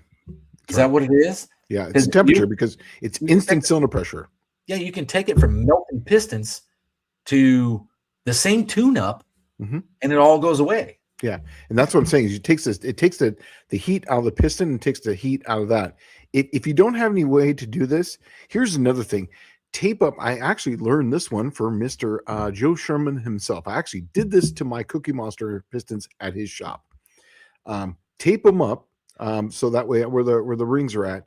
Get yourself a nice glass bead blaster and then bead blast the tops of the pistons, and it literally will smooth out everything. And just keep doing it, and it takes forever. But just smoothing them out makes all the difference in the world because it cuts down on the hot spots on it. If there's any type of small area, even where there is a valve relief, there's going to be a sharp point there. Just take that and cut it down. Take the hit on the compression because you're going to lose, a couple tenths of a point possibly, but the hot spots are literally gone, and that way you don't ever have to worry about pre-detonation. So Patrick's saying, thanks for thinking about me. I've been working on my 408, made a 21-foot carport, and think I finally made it through my fall that really messed up my knee, then my back. I do not recommend. 1 out of 10. Right. This will be my last music reference. Not by the hair of my chinny chin chin. Remember that? Because I'm huffing. That's green right. Jello. Yeah, right. Ron Ward's where that? I just noticed with those glasses, you really remind me of Henry Rollins. Oh, well, these are just cheap dime store glasses, so probably the same ones Henry Rollins wears. I don't know. He probably buys some good stuff. Do you know the part number for the Mopar small block DLC lifters There's a hydraulic one and a solid one, and I do not know it off the top of my head because it's crazy. It's a bunch of threes and a bunch of ones in a bunch of random order. But if you send me an email, spolito@edelbrock.com, I will get the part numbers and I'll send them to you, and I'll tell you which one or which. But I do not know them off the top of my head. I don't. It's crazy long and it's ridiculous. It's like whoever came up with that literally was playing like they were just pulling numbers out of a pinball machine. It seems like. I don't know where they got those. So Oh, and actually, since there is some people in here from down under, yeah. okay, if you like classic rock, American classic rock, there is a band that really got foreshadowed in Australia called the Angels, and that's what they're called in Australia, New Zealand area, right? But in the United States, I want to say it was called the Angel City, I think is what they called it. Really good music, and it's up there with like 1970s to 1980s early AC/DC, and it's really, really good. So those of you that have never heard of that, if you like classic rock music, you will like the Angels. So see if you can take a long line as one of their songs. I mean, you can only imagine what that's about. Any experience with the Zycoat products? I don't. I don't have any experience with it. Do you know anything about them? I've never ever used them. Mm-hmm. I've never used. I've coated stuff. If I bought it was used. Right, it was already on there, right? Yeah. Yeah, it was. That stuff was like generally outside the budget for me. Now there had like the cleaver in my T-Bird. It has coated pistons, and that's because it came from, where did I get the pistons from? Jack Roush Racing, maybe. Mm-hmm. And they were already coated, right? Just like the I have DLC wrist pins in the thing. I didn't coat them. I bought them from Jack Roush, and they were used parts from NASCAR teams that just didn't make it. They weren't the right compression height or the weight of the piston or whatever, so they sell them cheap. Mm-hmm. And I snatch them up all the time. I got a set of rods for a small block Buick I want to use that are out of a NASCAR that's 6.4 inches long. They weigh about as much as what the piston for a 300 Buick does. So I really want to use them. Patrick's saying that on coatings, I've been using the Cerakote U Series Air Dry. I've never used any of those over the counter. I've always sent them off and done it. I've never used any of the ones that you do at home. Personally, I've never done that. Oh, and the only thing I've ever done, like with gears, is I've had some things rem finish, but mostly it's just been the cryo heat and then the cryo freezing. That there was that place in California, right there in San Diego. It was called the Cool Heat place. Every gear that I have has been heated and then frozen, or actually it was frozen first, cryo frozen, then it was heated, and it sat there. In fact, the ones I got back, the very last ones, had been sitting for 3 hours, and when I picked them up, they were still warm. the ones are in the car right now. Need Metal 3221 has sent us $2 for a super chat here, so thank you very much. That'll be going over to WAF Racing. Oh, sweet. Thanks, man. Yeah, used pistons, metal fatigue. Dude, the way I look at it is, no lie, like every piston is used after you start it, right? But, look them over, especially forged pistons. If they're not all blammed up and damaged from being dropped on the shop floor, they're generally pretty good to go. Yeah. The cool thing is about 99% of pistons, they all have a part number on them. So if you need just one, just order that one. But, you want to look them over really good. And even, like I said, even if it's just one that's dinged or damaged or whatever, it's not too hard to buy one, especially if it's like something that's very common. And I've taken pistons and I've used 1000 grit just to take the high spots, because I don't care if it goes in. I just don't want it sticking out. In a race car, it doesn't really matter much because it's all about the top. The skirts are just kind of doing their thing. And then just make sure, because remember, loose, nobody knows about it. When it's tight, everybody knows. So just run a little thicker oil and call it good. Fabrice Bond Repeater 822 says, stepped away for a moment. Has anyone mentioned switch pitch? I mentioned switch pitch 1 second in. 1 second in. Everybody away. Yeah. I opened the Wednesday night with switch pitch. Dan, I am back into the night 90. 90%, and that's good enough for me. Big things are coming this year. 380 crate engine going in the dark. Dude, I remember those. In fact, that 380 crate is literally what started my whole recipe engines. I got my very first one, and I was like, man, we made 400 horsepower really simply and easily. And in fact, they came factory at 420, even though it said 380, they were really 420. The 408 stroker going in the Duster, and maybe get the 400 in the Belvedere. That sounds awesome. Ron's asking, I'm still curious about DLC. Does the coating work in other parts of the engines or just lifters? Literally everything. I mean, like Dallas was just saying, a lot of times it's on the wrist pins. Anytime where there's high friction or high load and that's a moving area, you can put them on that. I typically would like to be in something that's going to be hard. But lifters, the pins. It's any place that doesn't have direct oiling. Yeah, That's I've where they seen use them. Yeah, and I've seen them on some parts of the like I bought some bearings one time that were black, like coated. I don't know if it was DLC, but they were black and shiny. You look at it and it looked like a rainbow when it was black. yeah. Right? And you're absolutely right. On the rocker shafts, they were literally DLC coated on those, the actual shaft that goes through. We did a few of those things for a while when I was at Crower, but they got super expensive because it's just at that time they coated everything instead of once we figure out how to do just the one edge. But yeah, people have done it with the fuel pumps exactly and the push rods exactly.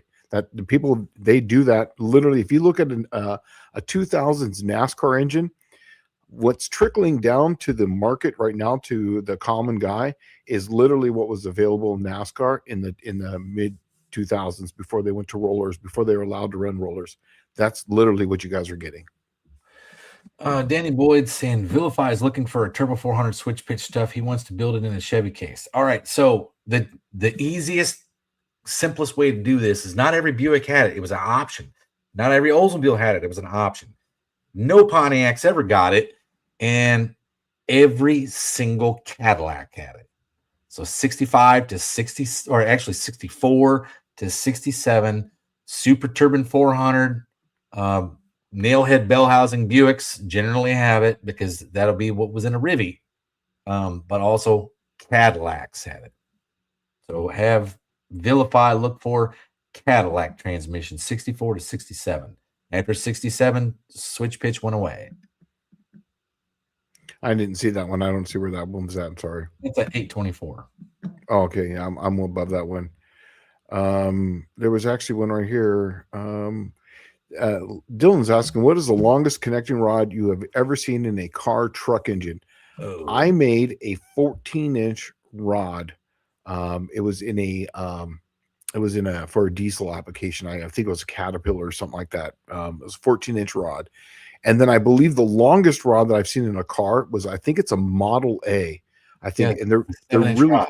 huh? 7-inch rod. Yeah, it's really spindly. Flathead like, board.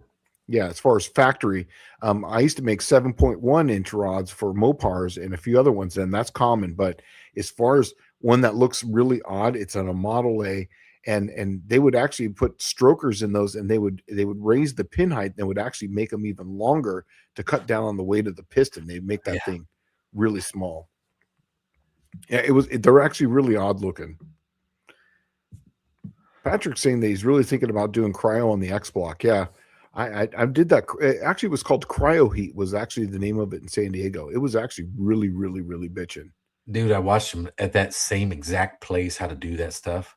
Yeah, it's pretty They cool. freeze it and they put it on that vibratory table. Yeah. And bring it up to room temperature and then take it from room temperature up to like 1,000 degrees. Yes. And then vibrate it out again and then freeze it again. And like, holy crap. Yeah, but the gears, all the grains stress. Of metal in line. Yeah. In fact, the gears that are literally were in the Cookie Monster before I went to the Ford 9-inch, the gears that are now in Plan Z were cryo freeze, where there were cryo heat in San Diego back in 2016. And most people say that you can't run an 8 3/4 without breaking them. I broke the shit out of them until I did that cryo heat. Those ones have been in the car since 16. Those are the ones I was racing you on back in 2014. I was racing those. So 10 years old, been beat on trans brake, nitrous. They've had it all.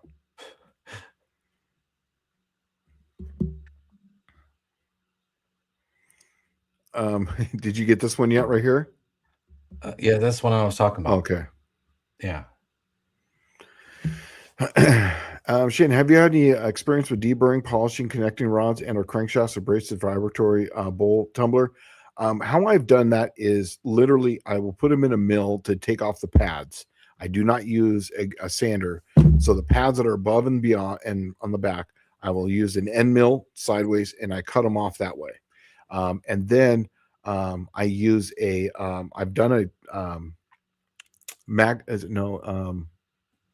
what's the one where it's shot peen? You basically shot peen them, but I do it at the very end. But then I'll just use a sander, but very, very, so you're not putting in heat to it. And I'll take on the forged rods, the factory ones, I'll take that down. And since it's just a factory rod, you don't need all those pads on it. And I've done that and they work really good doing that if it's in an NA application. But yeah, I've done that. And I've tried them I had a rock tumbler. Remember those where you polish rocks in? I tried to put one in there with the abrasive, and I would put them in there for 2 or 3 hours and switch out the rods. I've tried everything, but just deburring them yourself is really the best thing. Just with the little hand sander, little DA sander on the sides of it, so you don't put any heat. The whole idea is you don't want to put any heat in that rod to change the integrity of the metal. Oh, here we go. Remflex. Yeah. Still winter.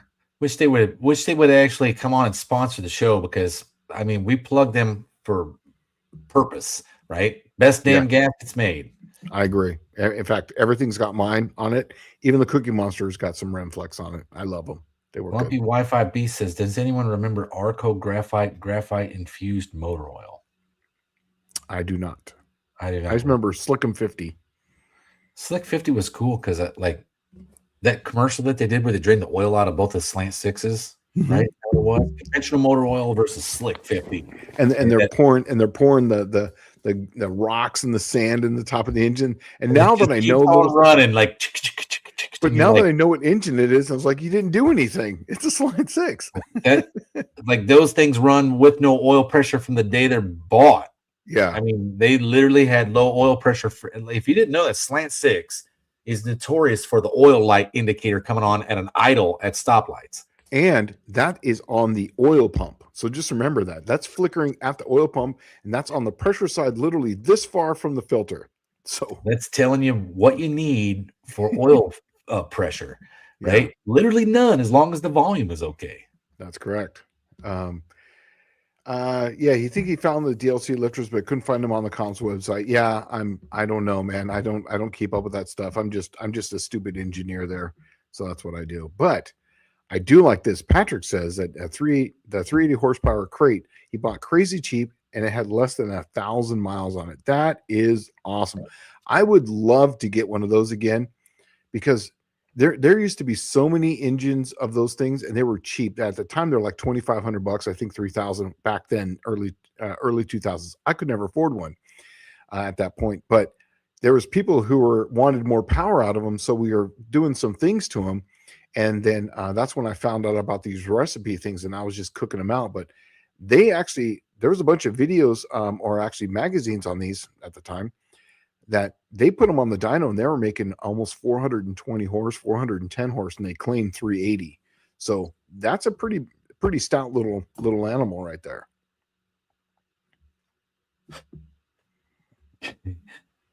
I was just looking through some of these, and Blue Grit Garage was like, "Hey, Dr. Go, you bringing more jerky to the 2026 No Name Nationals?" I remember that jerky it got dropped on our table. Yes, like the first day, and then Shane and I were like, "I don't want to eat any more jerky." Like I ate so swollen. I ate so much jerky that time, and because people were like, "Is it good?" I'm like, "Yeah, it's good." And then you just be sitting there talking, then you eat some, and then you realize, man, I just ate like 15 pieces of that stuff, Yeah, or it was like everybody else was coming over and tasting it, and you're like, "Here, try," like, "Oh, I don't know if I'm gonna like this spicy." I'm like, "Nah, it's not that bad. Here, try it." Like, I'll eat one, and I'll show you it's not bad. And oh my gosh, the jerky was delicious. But I could definitely go on another jerky bender at No Name Nationals. Yeah. Seeing if there's anything. Oh, Tanner's here. Say hi to Tanner. I didn't know if he was in here earlier. Sorry. Oh, Blue Grit. Here we go. I dropped off Anna's 351 Windsor at the machine shop. He's a roller cam guy. This will be the first flat tappet lifter engine he'll work on in a long time. DLC all the way. I agree. He's going to love it. You'll love it too. Oh, here we go. Maybe, but I'm definitely a Remember Arco Arena buy cake.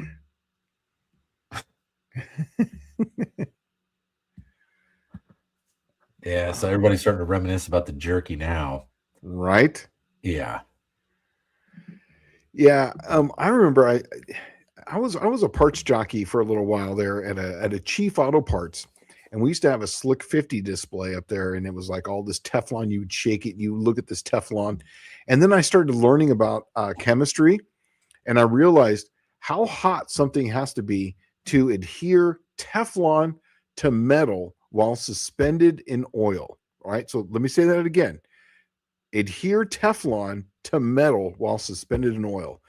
There's no way it's going to get hot enough, and it will not adhere to it while suspended. It literally has to be so hot that oil is just going to cook apart.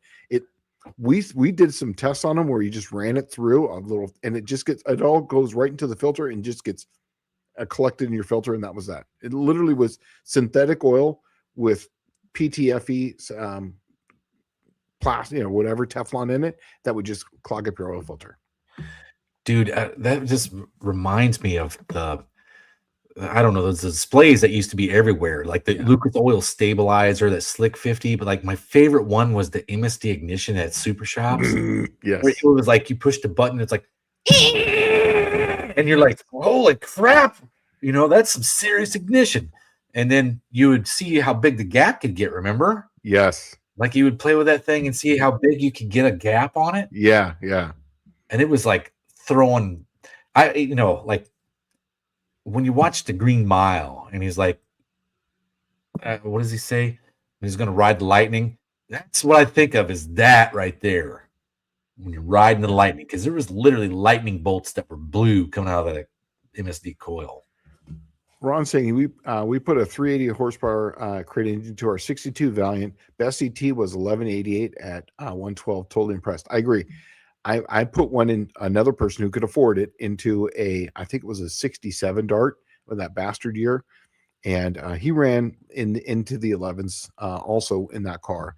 391 gear, 904 transmission, nothing crazy, literally your factory street car type deal. We put that thing in there, and man, did it run. It was just, and it didn't have that crazy idle. It just blah, blah, blah, blah, blah, blah, blah. But man, you could just beat the crap out of it. It was great. So I skipped ahead. Everybody's kind of chatting. Buick Smith said the connecting rods on a steam engine on the Titanic were just over 14 feet. When you start talking big, that's why I didn't say anything. When you start talking big connecting rods, most of it is generally merchant marine application. And there's stuff that's like, you would not believe how big some of that shit gets, like pistons that are 6 feet across, like it's normal. It's like the standard stuff, but we would have like operating RPM. You would think, man, that sucker would be pretty badass. No, operating RPM of that engine would be like 500 RPM. Yeah, 500 to 600. That's it. It didn't even have valve covers on it because the exposed springs allowed you to see that it was oiling. And since it's going at such a low RPM, it doesn't really matter. They didn't put covers on them because it's not squirting oil out everywhere. It's just really dribbling it out. It's just rolling it. Yeah. It's such a weird thing to see the marine engines. Yeah. So he's saying that he's got a 410 FE to build a customer and going DLC. That's awesome, man. I'm telling you, man, I wouldn't push him if I didn't know all the testing. I think I was talking to Dallas about the testing on these things because we talk in the mornings, and I was telling him, man, we did, I think 10 million cycles, I think was the cycle on that. And that's like going from 2,500 to, I think it was 8,500, and then back down. And we did 10 million cycles on those lifters. I mean, that is just, I have a set of those, right? I have a set of yeah, the Pontiac roller lifters that yeah, were the test platform ones. yeah. Just insane, man. We tested them against everything, and it just, the DLC lifters just lived forever. Yeah, Buick Smith says that I've always wanted to use a weed burner to heat up and season an entire block like a cast iron pan. And that would be kind of cool because it would turn black, right? That would look pretty neat. Clayton's Toolbox says I put my finger in one of those MSD displays. It wasn't good. Yeah, I'm not really sure where you're at. I'm right below where you're at. Oh, okay. Ron's asking, are there any disadvantages to running a Vertex Magneto in a streetcar with copper coil wires and non-resistor plugs? If you want to listen to a radio, that's a disadvantage. Really, the only thing is that a lot of those still run kind of points. That's how it's triggering it. Other than that, I would say I love magnetos. I really do, because the harder they turn, the more power they make. But plus, it gets the magnets inside. I heard that when they sit on a shelf for like 20 years, they get stronger. Really? Yeah. I didn't know that. I didn't know that. But I can tell you, I think I love magnetos. I really do. But first off, I've never been able to afford one. But nobody else made one for my stuff. Yeah, and I really don't need one. I mean, I could get away with, I'm not. I mean, even with my nitrous car, I'm not building that much cylinder pressure to use it. You're going to need a shit ton of cylinder pressure, and for two, I've never been able to afford a block that can handle that kind of shit ton of cylinder pressure. The best block I own right now that I've ever owned is downstairs. It's a BGE block that I picked up, and I saw Dallas out there in Nashville. That was the when we got it out of that burn truck. Yeah, exactly. Yep. Let's see. Vintage Adventure Drive says I'm hoping that the 225 gets great mileage. 2,100 miles will kill me in fuel, so economy is my only hope. Okay. Dude, Professor P will tell you exactly what kind of mileage it'll get. Now, a stock, if it's got a 1920 Holly on it, a single barrel, there's a few things you should do on it before you drive it back, because they don't get very good mileage on the freeway. Now, the wife's the Beaver, that is literally a bone stock car, and you have to recurve the distributor. You should probably do that in the parking lot. Set the timing, change the points, do a few little things, and it will drastically improve that. Also, too, it would get probably 21 miles a gallon, pretty easy. Not at like, say, 70 miles an hour. If you're going to stay at about 60, run 67. That's if you're in the 60 to 65 range, totally fine. The problem is once you start building all that massive vacuum inside the engine, and you're part throttling it, it's literally pulling so hard on that one barrel, and it just literally sucks it right through. That's the biggest problem. So you have to be able to control that. Fuel atomization is awesome. If it digs at 21 miles a gallon, it's only going to cost you 100 gallons of gas.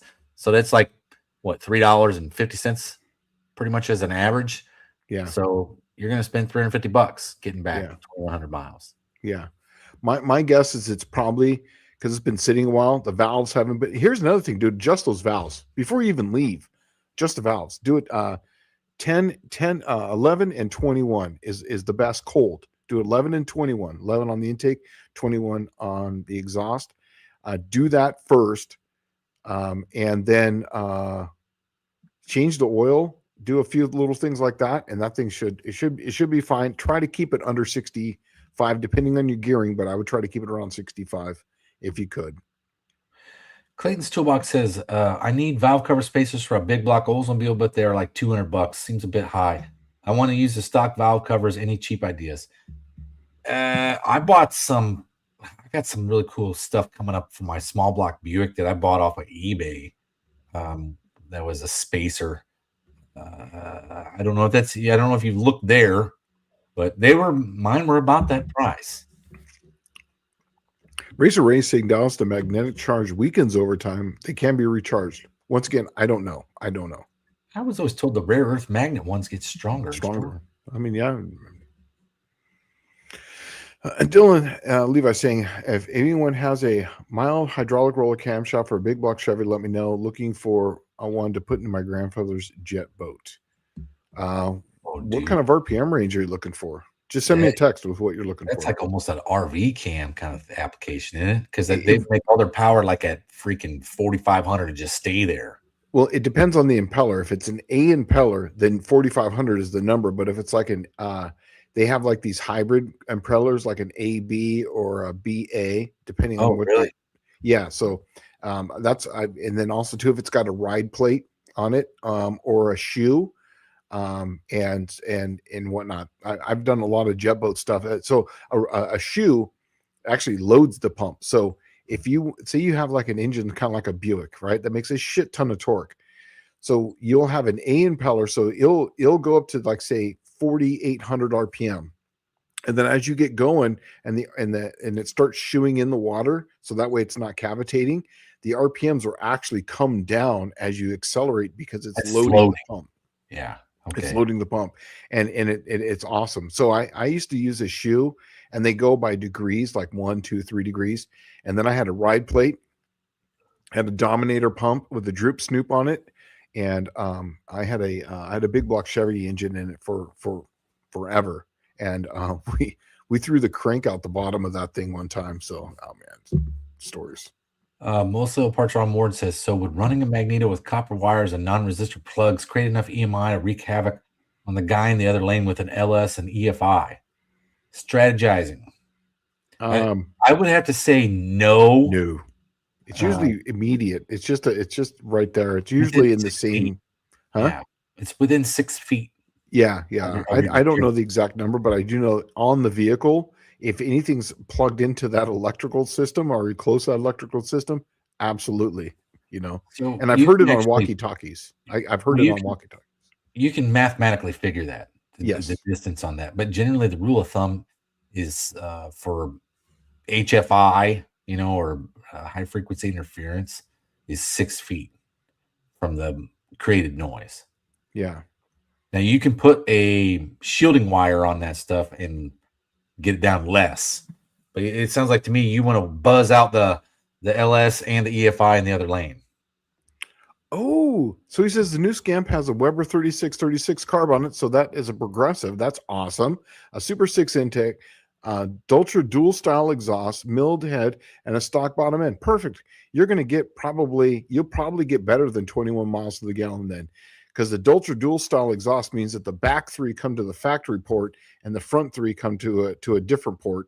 Usually is what I remember those being. So you're still going to have a heat riser on it, and then the Weber Progressive, which is awesome because it's essentially like a 2 barrel, 4 barrel essentially. So you run on 1 barrel and then it opens the second one. Those are amazing carburetors, and they just set it before you leave. Remember, I would adjust the valves, just adjust the valves, but you should easily get 20 to 21 miles a gallon. It really comes down to your foot at that point, but it's going to allow it to breathe, and try to keep it under 70 then. Yeah, I'm telling you, 67 is that magic number. Yeah. And oh, an electronic distributor since it's 73. Then go down to your part store, do an HI conversion on it in the parking lot, which is really Don't do simple. anything. Just drive it home. Get it home first, then do the HI conversion and all that stuff. You don't want to have a whole bunch of fucking problems on the side of the road. No problems at all. I've done one of those things on the side of the road. It's not a problem. But if it's already running, then pick up a couple ballast resistors. You're going to need it because continuous driving is what's going to blow out the ballast resistor. They get too hot, and any speck of water that gets near it or any humidity when it's that hot, and it's done. Huh. I did not know that. Oh yeah, and they're right there on the firewall too. Pick up a couple of boxes too, because running them that long, they're going to probably melt.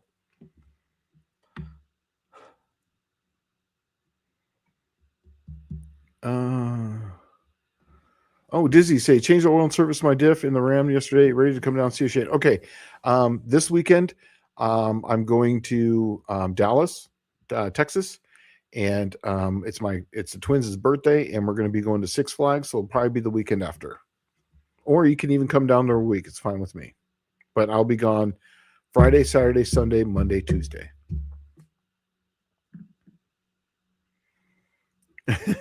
Here's Ron. He'll already be half track before you can affect him. That's funny.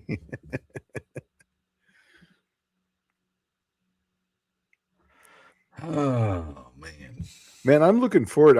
I can't wait to see some of those videos of you doing your drive 2100 miles in a I've done that. I've rebuilt an engine and I jumped in the car and I drove it all the way to Tucson, Arizona from here, and then from the zip tie drags on my birthday one time, and then drove all the way back. It was I love doing that. But mine was on the freeway. But I would love if I could do it all over again. I wouldn't even touch the freeway. I would do 2-lane roads the whole way there and back. Oh, okay. There's a couple things I need to get addressed here. Sure. Where are we at? We're down at 8:49, which we're getting down to the wire. We only got 9 minutes left. I know. Vintage Adventure Drive says mostly old parts. I'm hoping to get close to my Pinot at 26.5 miles a gallon. Then Ron says Pinots were underrated. You're not going to get 26.5 in a slant six. It's not going to happen. No. Right? That's like literally dreaming numbers. Yeah, I've only done 26 miles per gallon in mine. I had a 204R. I had it tuned to literally no fuel. It was running in California. That was the best. And then I got 24 out of it. And it ran much better when I did drag week, and it had the Edelbrock 4-barrel, the dual Dultra duals on it, a camshaft to match. Right now I'm currently getting about 23 miles to the gallon, and that's through a super efficient transmission with a lockup converter, a 7 1/4 rear end, and the dual Holly, and I have a camshaft specifically made for mileage. And I told Dallas I love driving the car now because it's super. It's like a new car. Well, Vintage Adventure drives, and that's what I wanted to. You're not going to get anywhere close to that Pinot. Don't even bother. The good thing is your slant will run and get 21 miles a gallon every day, all day for like 200,000 miles. So they were very super reliable. But then he says, I plan to do the HI swap once I get home. A buddy of mine has a cool way. He transplanted the HI module into the factory Mopar box cover. It even uses the original plug. All right. So before you go too far down this road, the one thing that kills the HEI modules is heat. It's engine. Okay. And I'll tell you, in 1973, Buick was the one that invented the HEI distributor. It was the very first car to get the HEI. It was designed, the Buick has a distributor right up front behind the fan. And then when it was amalgamated into General Motors in 74, everybody got HEI. And the engines that had the distributor in the rear, the Oldsmobiles, the Chevrolets, the Pontiacs, they started having problems immediately where those modules would go bad. And they were mounted as a heat sink directly to the distributor. But what no one thought about is that distributor actually pulls heat from the internally of the engine too, which is 200 degrees essentially, right? So those modules work best, like Shane said, if you go to the junkyard and you find yourself like a 97 Blazer, they'll have an actual heat sink that their HEI module is screwed to with cooling fins and stuff on it. But the bowl holes are slightly different, so you have to re-drill it. But that literally is the best, and you can pick them up for nothing because you put them in your pocket. That literally is the best heat sink if you put it on your fender above your tire. So now it's being, not only is the aluminum dissipating the heat, but now the steel underneath the wheel as you're driving like a heat sink, is a heat sink itself, and it never, you could touch that and never gets hot. Second thing, make sure that you ground that thing and run that ground all the way back to the battery, and then also to ground the alternator at the same point, ground the coil, and make it all run straight back to the battery, and you'll never have a problem with it. Yeah, and the other thing is when you go to put that thing on the heat sink, use heat sink grease. Okay, this is where people screw up and they put dielectric grease on them and they freaking fry them. Yeah. It's heat sink grease that's meant for like a computer. You can buy it at a computer store. And I buy the high-end computer ones, the silver Arctic ice or whatever it is. That's the stuff I put on it. But you want that thing exposed to air. You don't want to cover it up. It will go bad. And speaking of that, if you're going to run an HEI, buy a whole nother module and make sure you get like a good GM one you know, and it's preferable to buy one like the OEM replacement, like Eklund ones or GM ones on eBay. That's where you score the good ones. Yeah. And put it in your glove box and just leave it there. Because when that thing does take a It shit, just shuts off. it literally just will die. Yeah. There is no troubleshooting it. There's nothing. It's just, it will not run. Now, I've only had one module literally die on me, and it was my fault. And what it was is that when I put the ground on it, I didn't tighten up the ground all the way, and it was on the wife's car, and I was driving it, and they literally shut off. I put a new module on it, got back home, and then I found it was a ground issue. The one in the green car has been in there since I put it in 2017. That's the same module that I put in 2017 is in the car right now currently. Same with the same coil. If you ground it right, it's good. The one in my Suburban, I believe, is probably from the 70s. But Yeah. I've only had one module go bad. I had a Davis Unified Ignition, which is an expensive HEI system, right? I had one of those for a small block Ford, and I ended up selling all my small block Ford stuff. And I had this brand new distributor in a box. So I gleaned all the parts off of it that were DUI parts, and I swapped them onto my Buick. And that module lasted 4 miles. Mm-hmm. And it was because I did not use enough of that heatsink grease, right? When I took the old one off, I'm like, oh, it looks like enough there to make this work. So I just smeared some on the bottom and stuck it on. And it did not work. So here's the thing is that lucky my HI module will be over the fender on the car, so you're going to be fine. I need to figure out what my friend did. He hasn't had a problem since he installed it. It's correct. Here's where you're going to have a problem is the long drives if it's not set up correctly. And then when you get off the freeway, you come to a light, that's when it's going to build the heat. That's when you're going to have an issue. It's not anything. And then Racer Ray saying this, I couldn't remember it at the place, but it was Napa. Napa sells that stuff literally in a little tiny tube. And I always throw one in the glove box with another. So it's in a HI module. And I've got a little crate whenever I drive. It's just some extra parts in there and tools. I just throw one of those in there in the module. So that way, if I pull it out, it's right there in it.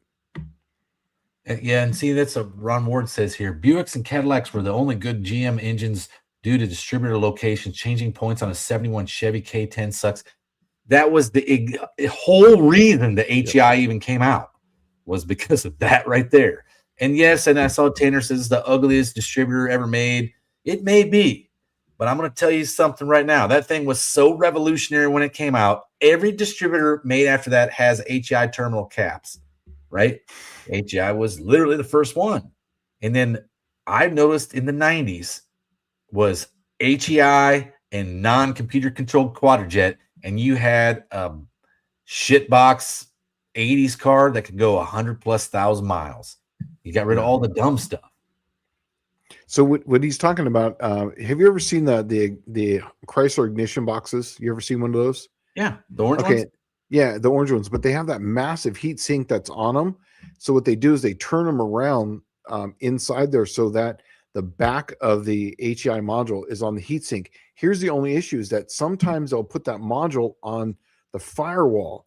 So that's not the best place for it. And that's where I've seen them have problems. If it's on the fender, there is literally no issue as long as it's not in the direct heat of the header. But if it's on the fender, so that way it's like on the flat part facing up, you won't have any issue with that thing at all. Well, man, we're getting down to the last few minutes here. So go. Oh, I see. Never mind. I may be wrong then. Most of the old parts, Ron Ward saying that the conversion Tanner's talking about is a huge aluminum heat sink. Yeah. Yeah, it's so on the Mopar control box, it's a huge heatsink that's on there, and that's what I was saying is you flip the HI module around, but it's not that; it's the placement of where they put that. That's the problem. You're saying putting that whole entire heatsink over on the fender. Yeah, put on the fender. If you put it, a lot of places like the factory ones are on the firewall. Won't those boxes? I believe those were the ones that the goo used to run out the back on the firewall, right? Yeah, that was that to the. And that was also to the voltage regulator. They'll basically melt down on both those. But anyways, guys, man, we're at 2 hours, man. So don't forget WAF Racing. Go and check them out. If you're going to donate to us, go and check them out first. Please buy something over there. The ones that keep it here. Go see Mr. Wilburn on his channel. on Friday nights. on Friday nights at 7 Central on Mr. John Wilburn, the bringer of the No Name Nationals. And go see Mr. Dallas's video that he just dropped. And it's been how many months? Well, I dropped one on Monday. Oh, okay. And Yeah. I But dropped before one that, today. before the one on Monday, how long had it been? 4 months, 3 months, something. Yeah. Long time. Yeah, me too. I don't YouTube care. forgot me, and so did all the people that watch my stuff. Yeah, me too. They were I don't like, care. good to see you back, man. I was wondering about you. Right. Thanks. Yeah. So, anyways, guys, you guys take it easy. Have a good week. We'll see you guys next week right here when we're the only part the tech talk that actually talks about real tech talk from real guys. So, anyway. Yeah. And then Danny Boyd says the Duraspark would puke that gel crap too, and that it would. Thanks, Barry Rose, for the last minute there. Thank you very much. Yeah, All right, thanks you guys so much. have a great week. We'll see you guys next week. We're out.